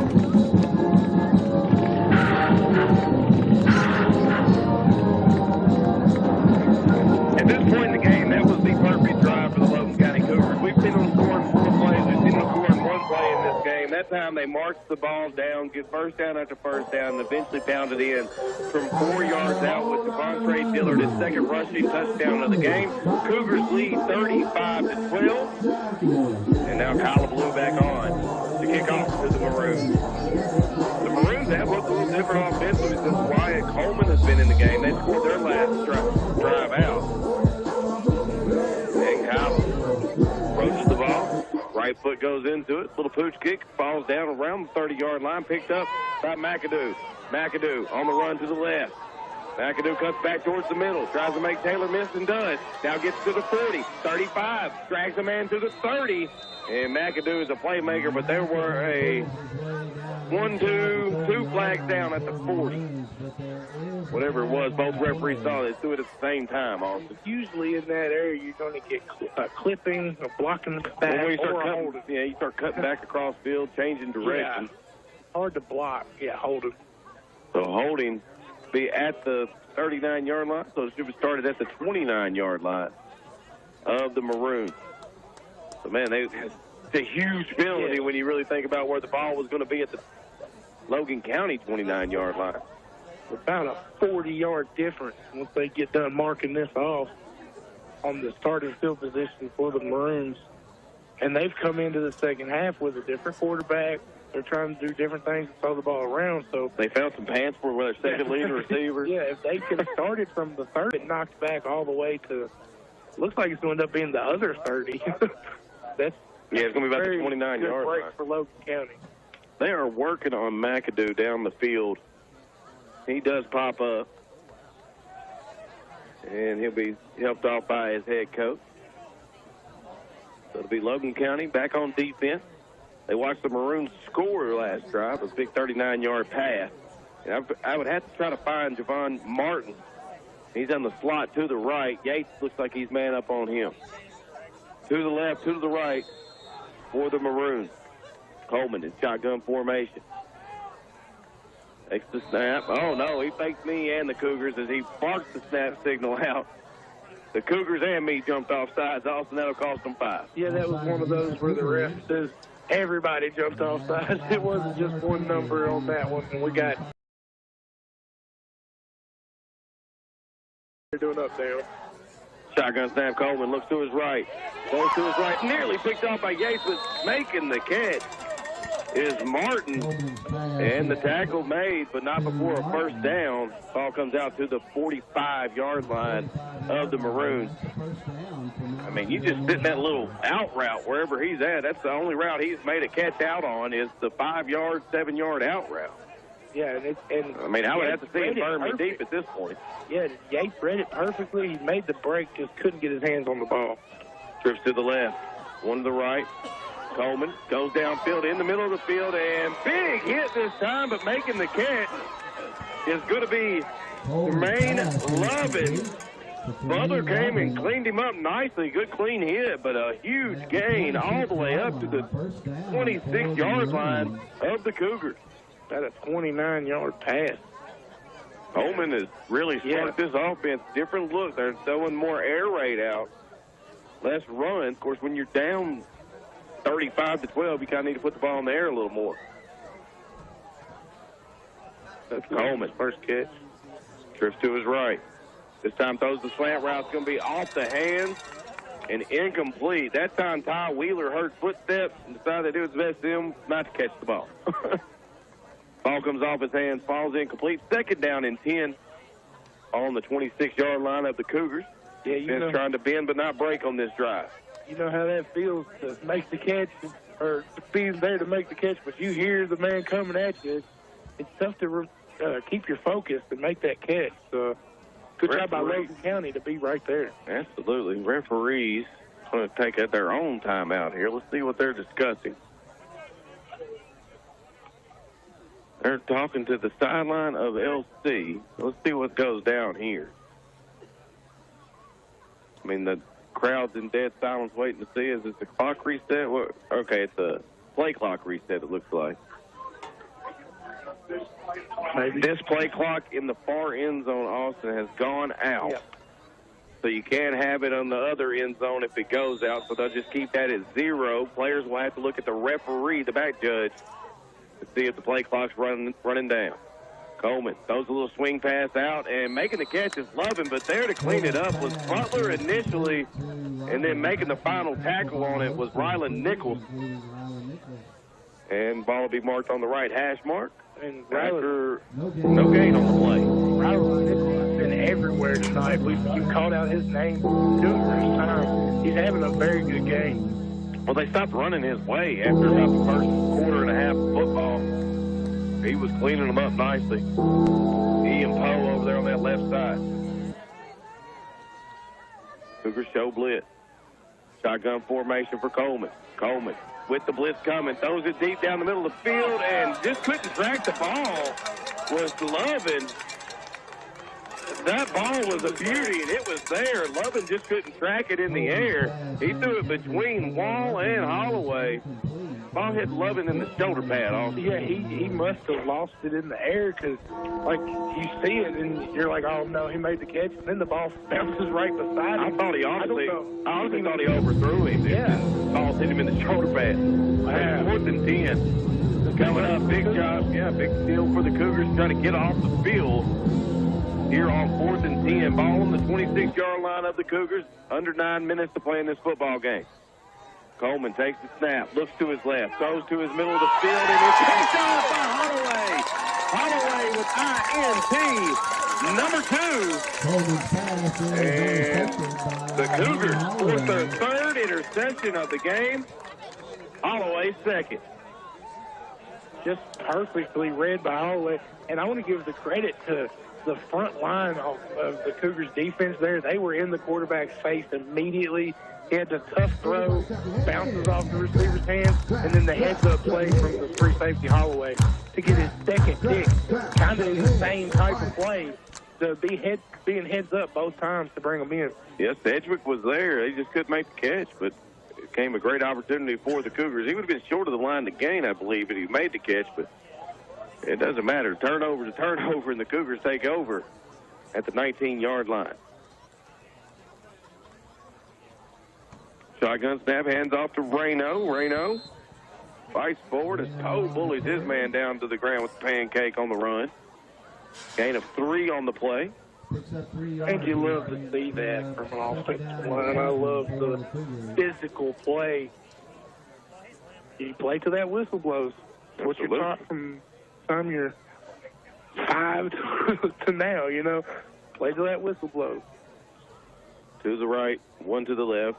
2 backs in the backfield, Hawkins and Dillard for Davin Yates. Yates is asking for where he can see the play clock at. He's going to look at the back judge there. He's standing around the 50-yard line. And the Cougars hand the ball off this time to Dillard in the middle of the field. Dillard gets nowhere. And to bring up 3rd down and 7. Right at the line of scrimmage by a host of Marine players for no gain. Billy Bingham down there working on the other play clock. But maybe playing the rest of this 7:45 without play clock. Yeah, we did it. It'll be okay. Remember, it was a big deal to see play clocks when we were playing off. Oh, man, it was. To the right, 1 to the left. Hinton, the up man in front of Yates. Then Dillard into motion. They fake it to Dillard. Go down the middle of the field, and they were trying to find Hinton, but it's an interception. Picked off this time by the Maroons. Young man's trying to make a couple moves, gets to the middle of the field, makes a cut to the outside. It's Robinson to the left, and he will be drugged down around the 5-yard line. Well, that time maybe forcing it a little bit. He thought he may have had Hinton. I think Hinton just kind of lost his foot there, Austin. It was stumbling when I kind of dragged him. Kind of slipped there at the end, and kind of like the first interception for Holloway, it was a slip by the receiver and a heads-up play by the safety. They're discussing something. There is flag on the field. And it's going to be around where the interception occurred. Blocking the back on the Maroons on the return. First down Maroons, but a big break. I mean, they were going to be inside the 10-yard line where the Maroons, and now another big gain for the Maroons. Kind of pushed backwards. And we were talking about the 2 big penalties that kind of killed our drives in the first half. This is back-to-back special teams penalties that have destroyed their starting field position. Absolutely. So they're going to march this one back. Quite a ways here. Penalties will see where they end kill up it. marking it. Yes, 42-yard line. Well, the Cougars. First down 10, So it'll be Mansfield back out there after throwing an interception on their last drive. This time Coleman's going to hand off to McAdoo, who gets popped in the lane, but does fall forward for a gain of about 4 on the play. Taylor put his shoulder down, put a good pop on him. That's two big boys hitting each other. Yes, and he leveled him, but McAdoo is so big he kind of just bounced off of it like a wrecking ball or a pinball and got an extra yard or two there at the end. The kid, you can tell he knows what he's doing. He does not fear contact at all. 2nd and 7. Ball just across the 40-yard line of the Cougars. Coleman looks at his wristband. To the right side, and he is just brought down by a gang of Cougars, including Ryland Nichols, who was there on first contact. Led by Ryland Nichols. The man is having a great game tonight. He's just reading everything so good. Really good job for him tonight. 3rd down now. It's 3rd and 5 on the scoreboard. We'll stick with that ball. And that was a good job by Nichols there with the big bruising back. You kind of want to get your hands on him, hold him up till your teammates can come and finish the job with you. To the right, to the left. Shotgun snap for Coleman. Coleman looks to his right. It's going to be a little stop route, making the catch, and then getting knocked out of bounds by Dillard. There's a big hit out of bounds. That was That's going to be number 6, Wheeler, making his second catch. It'll be enough for the first down, though.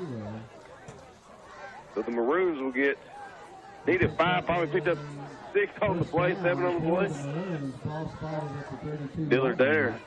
Looks like he got 6 on it, but Dillard with the big hit knocked him back about 3 yards. Yeah, 4 progress will stop you there. Yeah, but I thought he was going to, I didn't expect to stumble and going back that far. Trip to the right, 1 to the left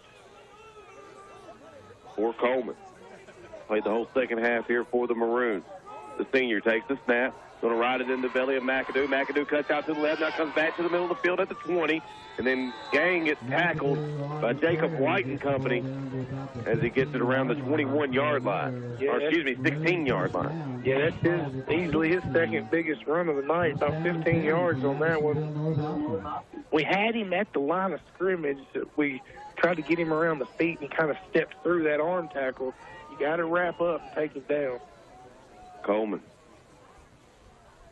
in shotgun, receives the snap. This time hands it back again to McAdoo. Tries the middle of the field this time. Shoestring tackle. This time by Peyton Taylor. Picked up a nice gain on first down. Call it 5. 2nd and 5. Taylor with the tackle around his legs from the last play. So you can see that he held on a little bit better this time, but still not before he gained 5 yards. So it'll be shotgun formation, 2 backs side Coleman. Coleman takes the snap, hands it off to McAdoo, tries the right side, makes the cut at the 5, tries to fall forward to the goal line, but he stops short at the 1-yard line. It'll be enough for a first down. So you would assume you'll have 4 attempts from the 2-yard line. Yeah, another 10-yard carry, just bouncing off tacklers. And like we say about Ryan Reno, it gets tough to tackle a bruising back at the end of the game. Logan County kind of experiencing that right now. Especially for the Cougars, who have just been beat up in this I formation this time. Coleman takes the snap, hands it to McAdoo. Left side, he'll go in. Untouched. He gets hit as he crosses the line, but it is a touchdown Maroons. Now 35-18, the Cougars lead the Maroons, and I'm assuming another 2-point conversion coming up for Madisonville. Yeah, and you knew he was going to get 4 chances to get that yard, and he does, and that puts him at 94 for the game with 2 touchdowns. So good night for McAdoo. A 42-yard drive capped off by the 2-yard touchdown by McAdoo. And this time they hand it to McAdoo on the 2-point conversion, and he will be stopped for a loss. Good job by Davin Yates. And again, Ryland Nichols. to stop him in the backfield. So with 4 minutes exactly remaining in this football game, you're listening to High School Sports on WRUS. October is Cooperative Month. What's a cooperative? Well, it's an organization formed by volunteers to achieve a goal for the common good. Pennyrile Electric was established in 1937 to provide electric service to just a few hundred people. Today, Pennyrile Electric provides power to nearly 50,000 members in 9 counties. That's 5,000 miles of line on over 100,000 poles. Pennyrile Electric. We're owned here. We live here. We work here. And we serve here since 1937. This is WRUS, Russellville, Kentucky.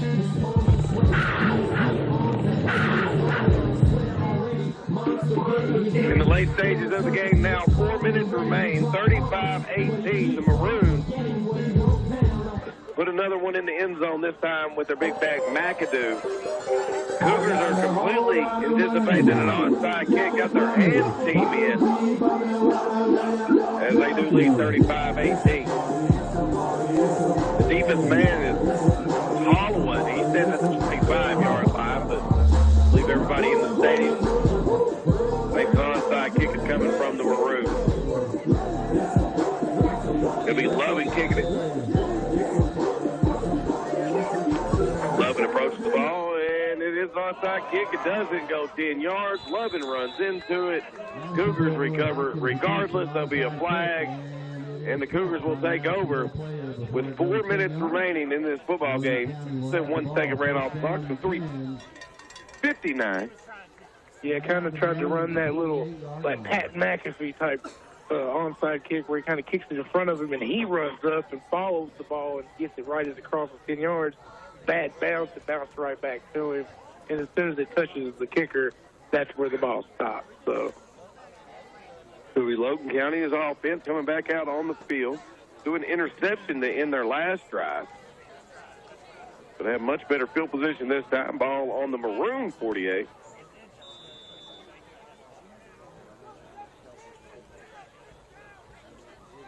And it'll be diamond formation for Davin Yates. Up man is Nichols. This time it's a handoff to Reno. Hit low as he crosses the line of scrimmage. Pick up a short gain on this one. And I've seen that big number 76, Cam Burrs, checked into the game. Yeah, Poe came out limping at the end of the last offensive possession, last defense possession a couple ago. Played the next offensive possession, wasn't out there at all on the last defensive possession. So I think maybe more precautionary with him, as he is such an important piece of that defense and offense. Because he did play after receiving the initial injury. Yates waits on the play clock to tick under 10, takes the snap, hands it off to Reno. Reno makes the spin move and then falls forward. Going to bring up third down. And about 4 to go. So third down and 4 for the Cougars, who've gone in that diamond formation, just trying to watch these last 3 minutes get off the clock here, up 35-18. A lot of big bruises and bangs on the Cougar sideline tonight. Yates. That's back. Waits on the referee to give him the signal that it's under 10. There it is. Yates takes the snap, hands it off this time to Hawkins. Hawkins bangs forward. He's going to be awfully close to the first down. It'll depend on the spot. Look, the ref got him a little short. Yeah, marked just shy. So we're going to go 4th down and a full 1 to go. We have a timeout on the field by the Maroons. You're the Cougars. Your punter's Zane Batten has some shoulder issues right now. He's not in the game. So you go ahead and try to get this 1 yard, Austin. If you do, you can pretty much milk this clock away. Yeah, I think even though Emerson Poteet had a really good punt the last time he was out there, you got 1 yard. If you get it, you're not guaranteed to put it away, but you pretty much put it away here, So, crazy things can happen. But with a guy like Ryan right now, and then another person back like Hopkins, you get a lot of balls in the backfield. Let one of them block for this, get that yard. The Cougars are 4th down and 1, 2.5 remaining in this game. Lead 35-18. 18. We'll go for it on 4th and 1. Davin Yates takes the snap, hands it off. It's Reno. He'll have plenty for the first down. Still move at the 35, fights to the 30, and then drugs forward as he will near the 25-yard line. Big gain on 4th and 1 for the Cougars. That'll move the chains, and they can pretty much start milking this one away with just a few plays if Madisonville doesn't choose to use their timeout. They have at least 2 remaining. Reno runs out of the game. A little gingerly. He's probably done for the evening with 2:10 to play in this one.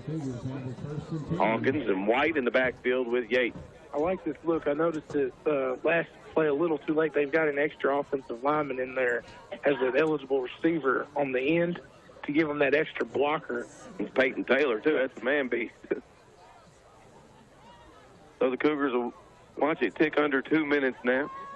Diamond look. Yates takes the snap, hands it off to Hawkins. Hawkins absorbs a hit at the line of scrimmage and then rolls forward, gain of about 2 on the play. And we have flags. There was some stuff going down after the play.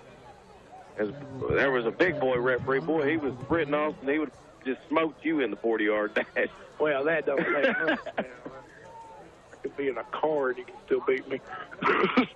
So it'll be a flags everywhere. That was some after-the-play stuff. That was some extracurriculars. If the referees get together and do. 1:37 left to play in this one. Okay, marching back. Well, I think they're just kind of getting away from each other. Yeah. The teams are getting away from the other team. Smart job there. I think Davin was the one that pulled them back there. He walks up and talks to Coach Todd Adler, trying to figure out what happened. It was amongst a couple linemen, Austin. You know, those are dirty trenches down there. Stuff that goes down in there in trenches. And I think it may have been our youngster that got involved in it. Big 76 Cam Burr, only a sophomore, but a big boy, 6'2", 276. I think they only called holding, though. No, it was on Logan. Yeah. So the hold on Logan, okay. Yeah. Wasn't nothing. Okay, nothing after the play. That's good news. I don't know. No, it's 15 yards. Yeah, he's marking off 15. So you missed it there, yeah. I think a personal foul on the Cougars. Cougars out there with a few young faces now on the offensive line.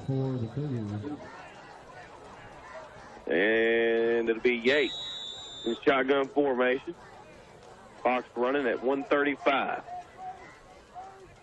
Yates will wait on the back judge to give him the signal. There's some free safety. Acts like he's a bull trying to run. Down by as much as they are, 35-18. Looks a little odd, but White takes the handoff. White shot out of the cannon. Comes out to the 20, 15, 10, 5. Touchdown! Touchdown, Jacob White, but there are flags down around the 50 as it is getting very, very tippy on the offensive line. The guy that was safety who was acting like a bull there was actually the one that got, if he hadn't blitzed in, they ran right where he was supposed to be. Yeah.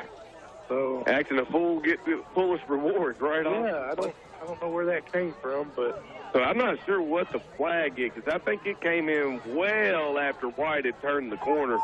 But I looked back and saw a few of the linemen all in it together.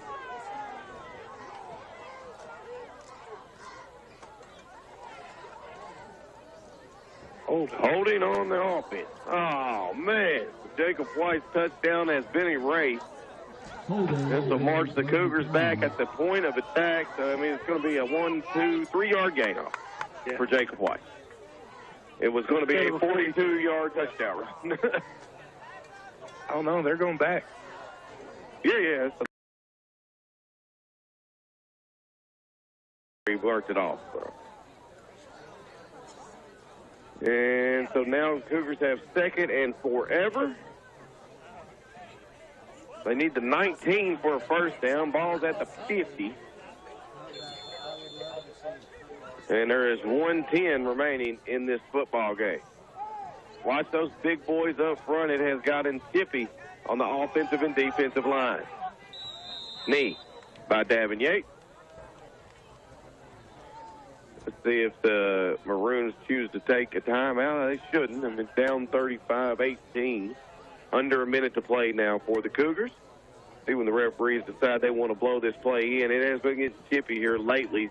They might try to take as much time as they can. So third down and forever. Cougars take the last knee. That should do it with that last knee. The referees can spot the ball in a moment. The Cougars will improve their overall record to 7-1 on the season. The most important, number 3-0 in district play.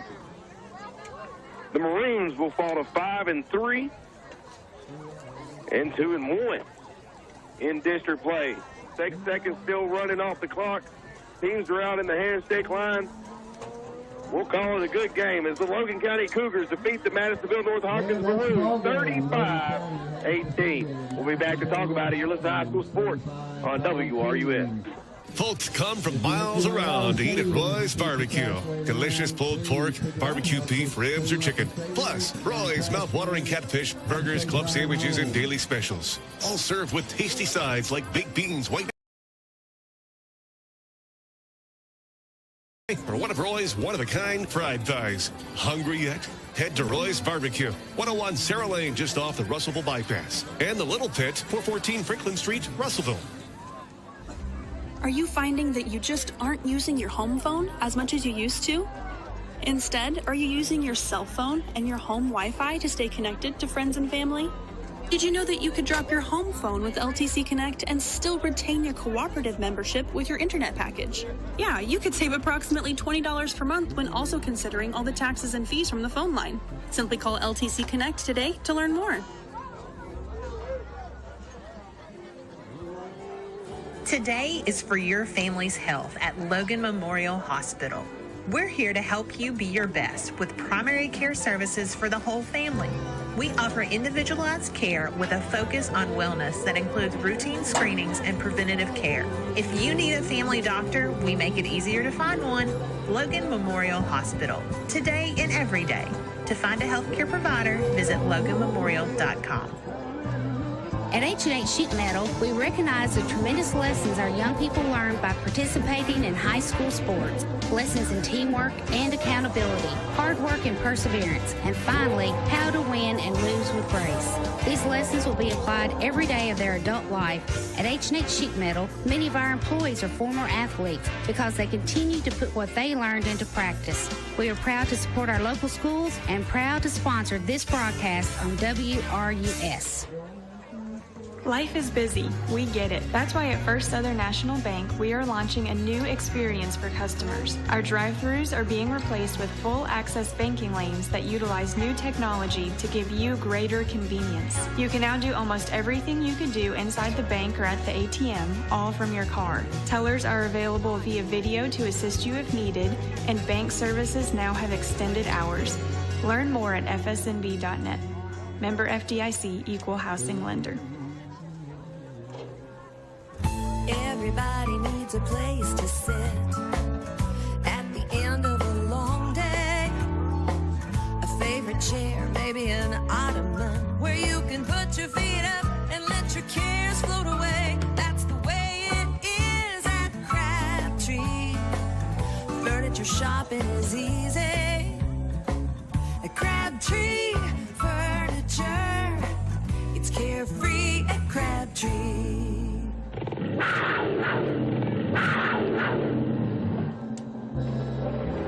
We are back here at Logan County High School wrapping things up. Coach Todd Adler at the 50 talking to his young men about their victory, 35-18 over the Maroons, 3-0 in district play. Does all but seal the district championship for the Logan County Cougars. So congratulations to head coach Todd Adler and his young men on that one. It was a fun game. Cougars got it going early. Let us know how we got 35-18 off. All right, the Cougars started out hot, and with a minute and 13 seconds off the clock, we scored a 16-yard touchdown run by Ryan Reno. Tyler Blue's kick was good. Logan County was leaving 7-0. At 9:06, when they got the ball back, it took them one play, a 63-yard pass from Yates to Batten. Tyler Blue's kick was good again, 14-0. Then Madisonville got on the scoreboard for the first time, 4:44 to go in the first quarter, 4-yard touchdown by McAdoo. The kick was no good. Logan County led 14-6. Going into the second quarter, Logan County had a 4-yard touchdown. 5 minutes to go in the quarter. Logan County was ahead 21-6. Then with 1 minute left in the quarter, a 22-yard pass from Yates to Butler made it 28-6 after the blue kick going into halftime. In the third quarter, there was only one score. It was from Madisonville, a 39-yard touchdown pass from Coleman to Martin. The two-point conversion was no good, so Logan County was up 28-12. Logan County comes back and answers with another 4-yard touchdown run by Dillard. Blues kick was once again good. Logan County took the lead 35-12. Then with 4 minutes to go, McAdoo gets a 2-yard touchdown run. The two-point conversion was no good. That gives him 2 for the night, and it also leaves us at our final score, 35-18. Logan County wins.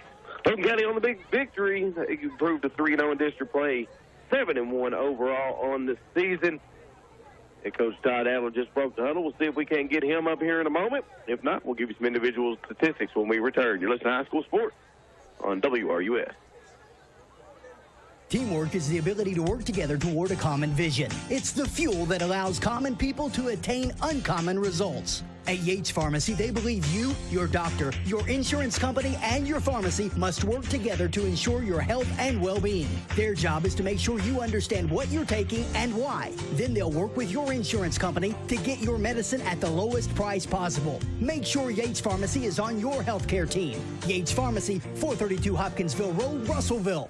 As a leading global supplier of injection molded automotive components, Venture Plastics provides our community with cutting-edge jobs in an ever-growing market. Venture employees enjoy competitive pay and excellent benefits, including health insurance and retirement. To learn more about joining the Venture Plastics team, visit jobs.flex-in-gate.com. That's jobs.flex-in-gate.com. Venture Plastics is proud to be a part of this community and sponsor this sports broadcast on WRUS. In the last few years, we've Zoomed, Skyped, and FaceTimed. We've learned to work remotely. We've even had doctor visits by telehealth. None of this would be possible without reliable internet service. That's why the Russellville Electric Plant Board is expanding their EPB SmartNet fiber service in our community. This new investment will allow people who've never been able to connect before access to reliable broadband with the fastest speeds available. To learn more about EPB SmartNet TV, telephone, or data service, visit epbnet.com. EPB SmartNet, powering human connections.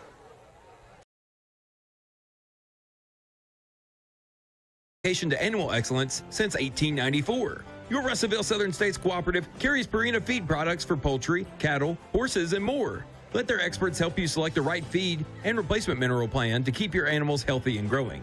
Whether you need feed for pets, chickens, pigs, rabbits, horses, or cattle, your Russellville Southern States team can help you find the best nutrition program for all the animals you care for. Southern States, 209 North Bethel Street, Russellville.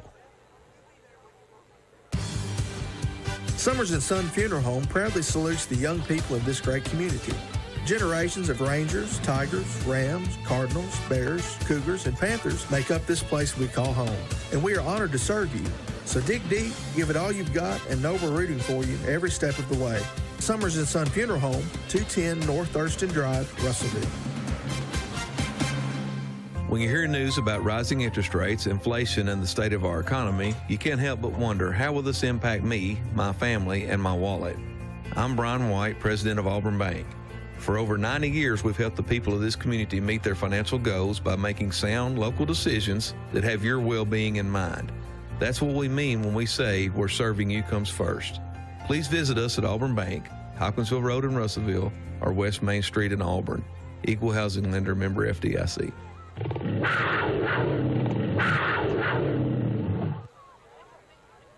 Back at Logan County High School, wrapping some things up after the Cougars go to 3-0 in district play, defeating the Madisonville North Hopkins Maroons 35-18. Coach Todd Adler still out on the field talking to some of the players, so we will go ahead and give you some individual statistics for both teams. Go ahead and give us a rundown. Also, we'll start with the Maroons. is, of course, unofficial, but we stay pretty close. Yeah, we try to do as best we can, but they are unofficial. But I had McAdoo tonight at 11 rushes, not receptions, for 94 yards and 2 touchdowns. Hightower, I had him at 10 for 36. Logan had 1 for 2 yards. Mitchell, 3 rushes for 2 yards, and Bowles, 1 for 4 yards. In the first half, they had Mitchell at quarterback. I had him going 7 for 11, 22 yards, and 2 interceptions. They made the switch at halftime to Coleman.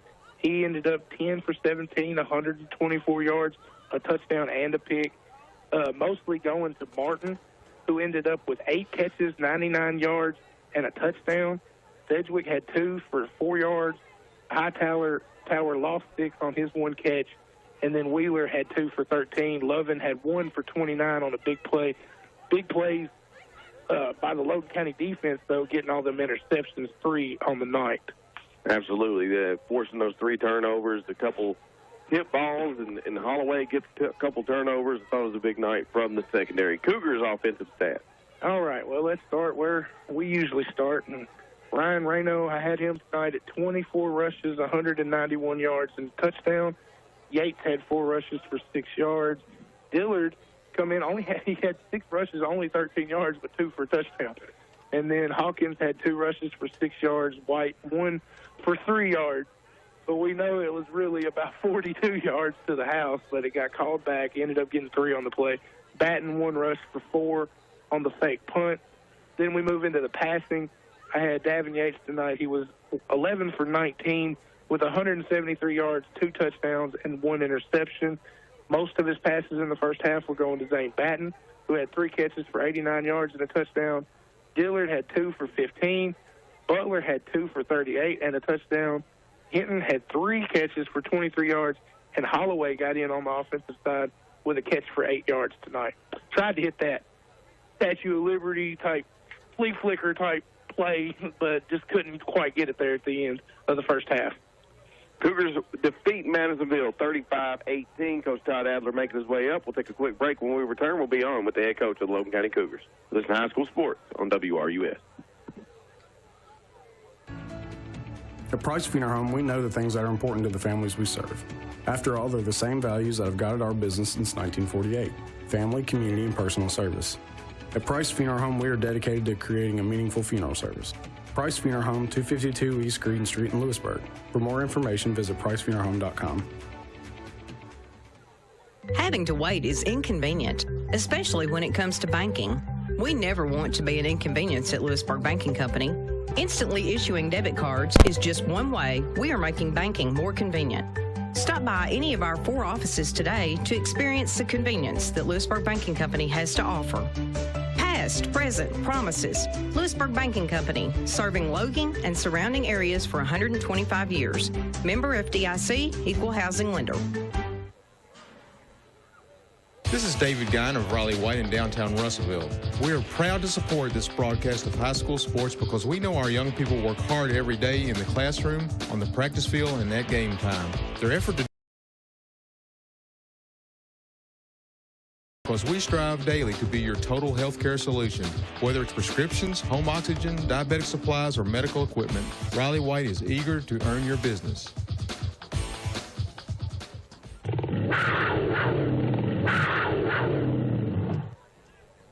Back here at Logan County High School, we're joined now by head coach of the Logan County Cougars, head coach Todd Adler. Coach, congratulations, 3-0, district champions now after the win over Madisonville North Hopkins, 35-18. I appreciate that, man. It was a hard-fought physical football game, which we knew it would be. And, I was proud of our guys. We had some guys out, injuries, and, we lost some guys throughout the night, injuries.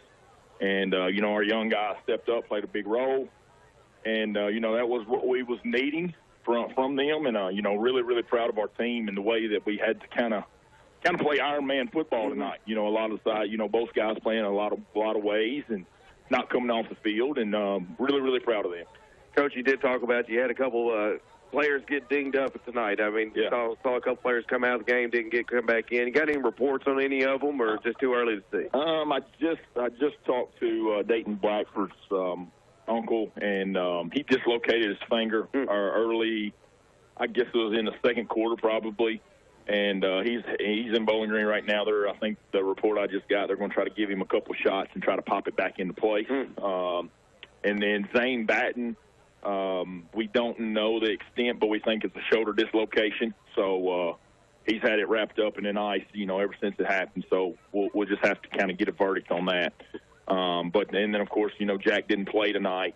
Jack Delaney didn't play tonight for a collarbone injury. And but our guys stepped up and played big roles for us. Brady Hinton come in and made some good plays.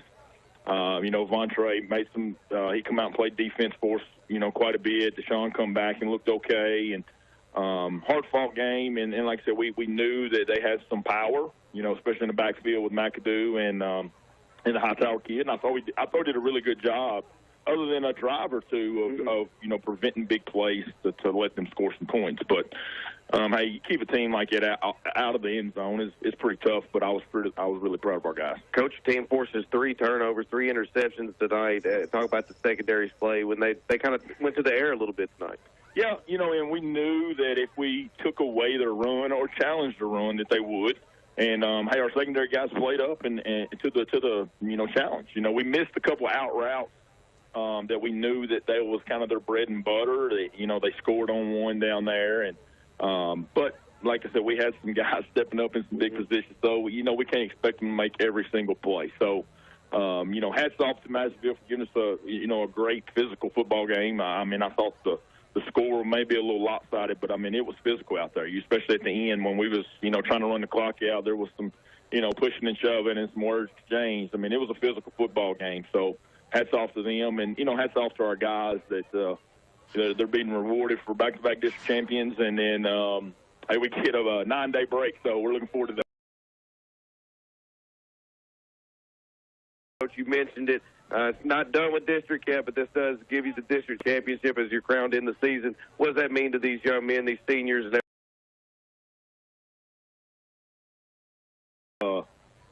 it hasn't been done. I think I can't remember if it was 87, 88, 88, 89, something like that when they did it back in the day. But for this class and this team to do that and set that tone for the future, it means a whole lot for our program. And these guys don't understand the fingerprint and the blueprint that they're leaving for the future to come. And, hopefully my goal, hopefully one day is they do understand that and come back here and pour into the younger teams, when they get our age. And they don't understand the value of that yet, but hopefully they will get it. And like I said, hats off to our guys tonight. They Ironman football and left it all on the football field, and we come away with a win. Well, I definitely speak for Austin Pogue and myself when I say proud of this team, proud of what you've done. I know that's one goal of many goals in this season, Coach, but congratulations on the first of many of those goals. I appreciate that. And, we told our guys, hey, we celebrated. We're going to ride in the parade tomorrow. Awesome accomplishment, but, hopefully we have 7 games left. We're halfway point of the season. Hey, we got a bye week, then we have 2 more regular season games, and then, hey, it's win or go home. And in a 5-game, or a 5-week series there that, hopefully we can try to punch our ticket and go to Kroger Field and, play for that ring. And looking forward to it, Coach. Get healthy over the bye week and have fun at the parade tomorrow. Thanks for joining us here after the game, Coach. Yes, sir. Appreciate it. Cougars win 35-18. We'll be back to wrap it up. You're listening to High School Sports on WRUS. At Logan Aluminum, we're committed to our community. We're happy to support our young people by sponsoring this broadcast of high school sports on WRUS. Every day, Logan Aluminum operates using principles and values expected of each team member to ensure our company is successful.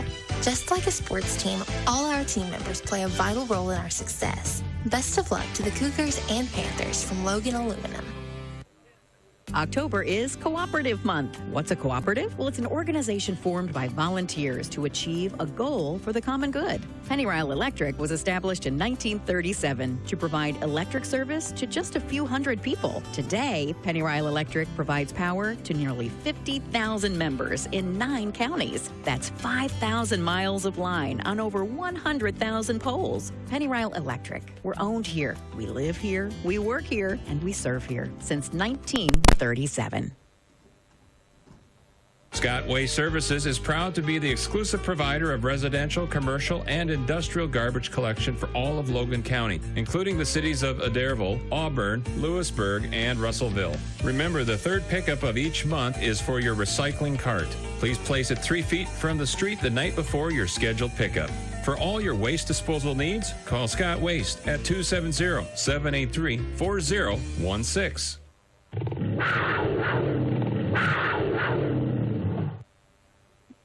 Back-to-back district champions. Sounds pretty good here at Logan County High School, 35-18. The Cougars wrap up district. They don't wrap up the district games. Still got to play Callaway County. I'll be honest, Callaway County 0-3. They took a big L tonight. Hopkins County Central team we saw last week, they got defeated. They defeated Callaway County 54-14. So mathematically, the Cougars cannot lose the district. So they do crown the regular season district champion because you play your sister district in the playoffs, to where last year you would have crowned that in the playoffs. But nonetheless, still a wonderful accomplishment for these young men. As far as scores around the area that may kind of pop some eyes, Lexington Catholic defeated Boyle County tonight 28-27. They had the ball down 2.5 minutes to go. I finally got the tweet on the final. So they would have had a score on our last drive of the game to go ahead and get that win, talking about Lexington Catholic. That's a big upset. Boyle County, of course, the team that we traveled over to last year and were eliminated by in the playoffs, eventual state champions. They're a formidable powerhouse here in 4A, so we'll have to keep an eye on them as their season progresses. But big loss there for Boyle County as Lexington Catholic wins. But a big win tonight for our Cougars, 35-18. Austin, before we get into our hats off, because I want to take it off, kind of want to let everybody know what's coming up here on WRUS. Typically we do the coaches show Tuesday night. That's kind of up in the air. Russellville's coming off of their bye week. We're going into our bye week. We'll see if we come up with the coaches show. If we do, join us Tuesday night. If not, then we will be back here on Friday. Some big football games around the area next Friday, as we'll be off. Russellville Panthers will be back out on the field, so hopefully that'll go well for Coach Mike Benton, trying to string together a little win streak as they got their first win of the season last Friday. Awesome. We always do it. We'll continue to do it here tonight. Who is your hats off to tonight? All right, I'm going to go a little bit out there. You could go. We had a lot of good performances tonight. Yates looked good. Reno looked good. But I'm going to go on the defensive side because I think the name I heard the most was Ryland Nichols. It seemed like every time a big play happened for Logan County's defense, he was in on the stop or he was around and he affected it in some way. So just the way he played defense tonight, it seemed like I said, every time something happened, he was around. So I'm going to give it to him. I could have went with Holloway, but I'll give it to Ryland as the senior. But Holloway, big night, too, on defense. Good night for the Cougars defense. Well, I tell you, great minds think alike, because I was going Ryland Nichols, too, so I'm not scrambling by no means, but for the Logan County Cougars, I'll have to go with Mr. Ryan Reno. The way that he was able to run the ball here tonight, had 180-something yards rushing, the touchdown, played a little banged up there towards the end. I mean, that kid's just a monster. Had a couple big runs that set up some short touchdown runs. And so I'll take my hats off to the senior tonight, Ryan Reno. But, of course, like I said, I think you nailed it. I think Ryland Nichols, especially in the first half, set the tone with what Madisonville's run game was going to be against our defensive front. He was coming off the edge, hitting hard, and making a statement. So, Austin, any final words? As district champions back-to-back. District champions back-to-back, like Todd said. That's what us as alumni, that's what we always wanted this program to get to, and it's just awesome. Hats off to all these kids. Let's not give a hats off to one of them. Hats off to every one of them. Yeah, absolutely. Amazing game tonight, especially battling through the injuries. Get that district championship for the second year in a row. Logan County's moving in the right direction, and it's just awesome to see. Been fun. Been a fun journey. Still a lot more football left to be played. As I talked to Coach Todd Allen, like I said, that's one goal of many goals on this checklist this season. So looking forward to seeing what the next two regular season games hold, as we will be off next week at Logan County High School. Hopefully get some time to rest up. We've got some banged-up young men out there. Again, Cougars are now district champions for the second straight year as they defeat the Madisonville. I am Zach Woodall, reminding you, if you cannot play a sport, by all means be one. Listen to High School Sports on WRUS.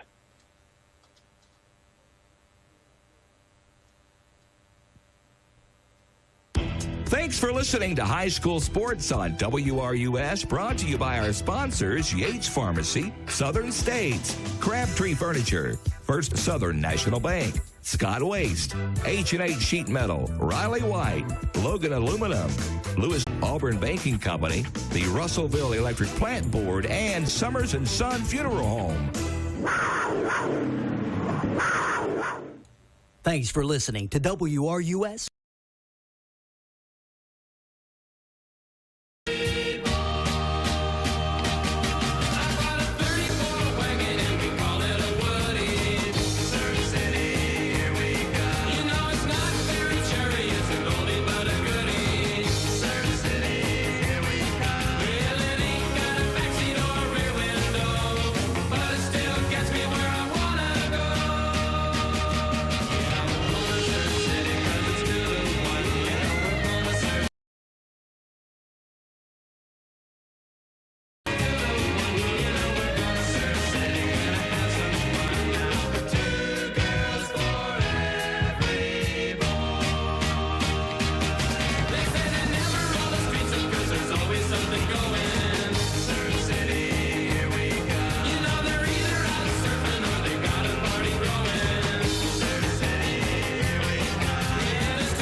Just close my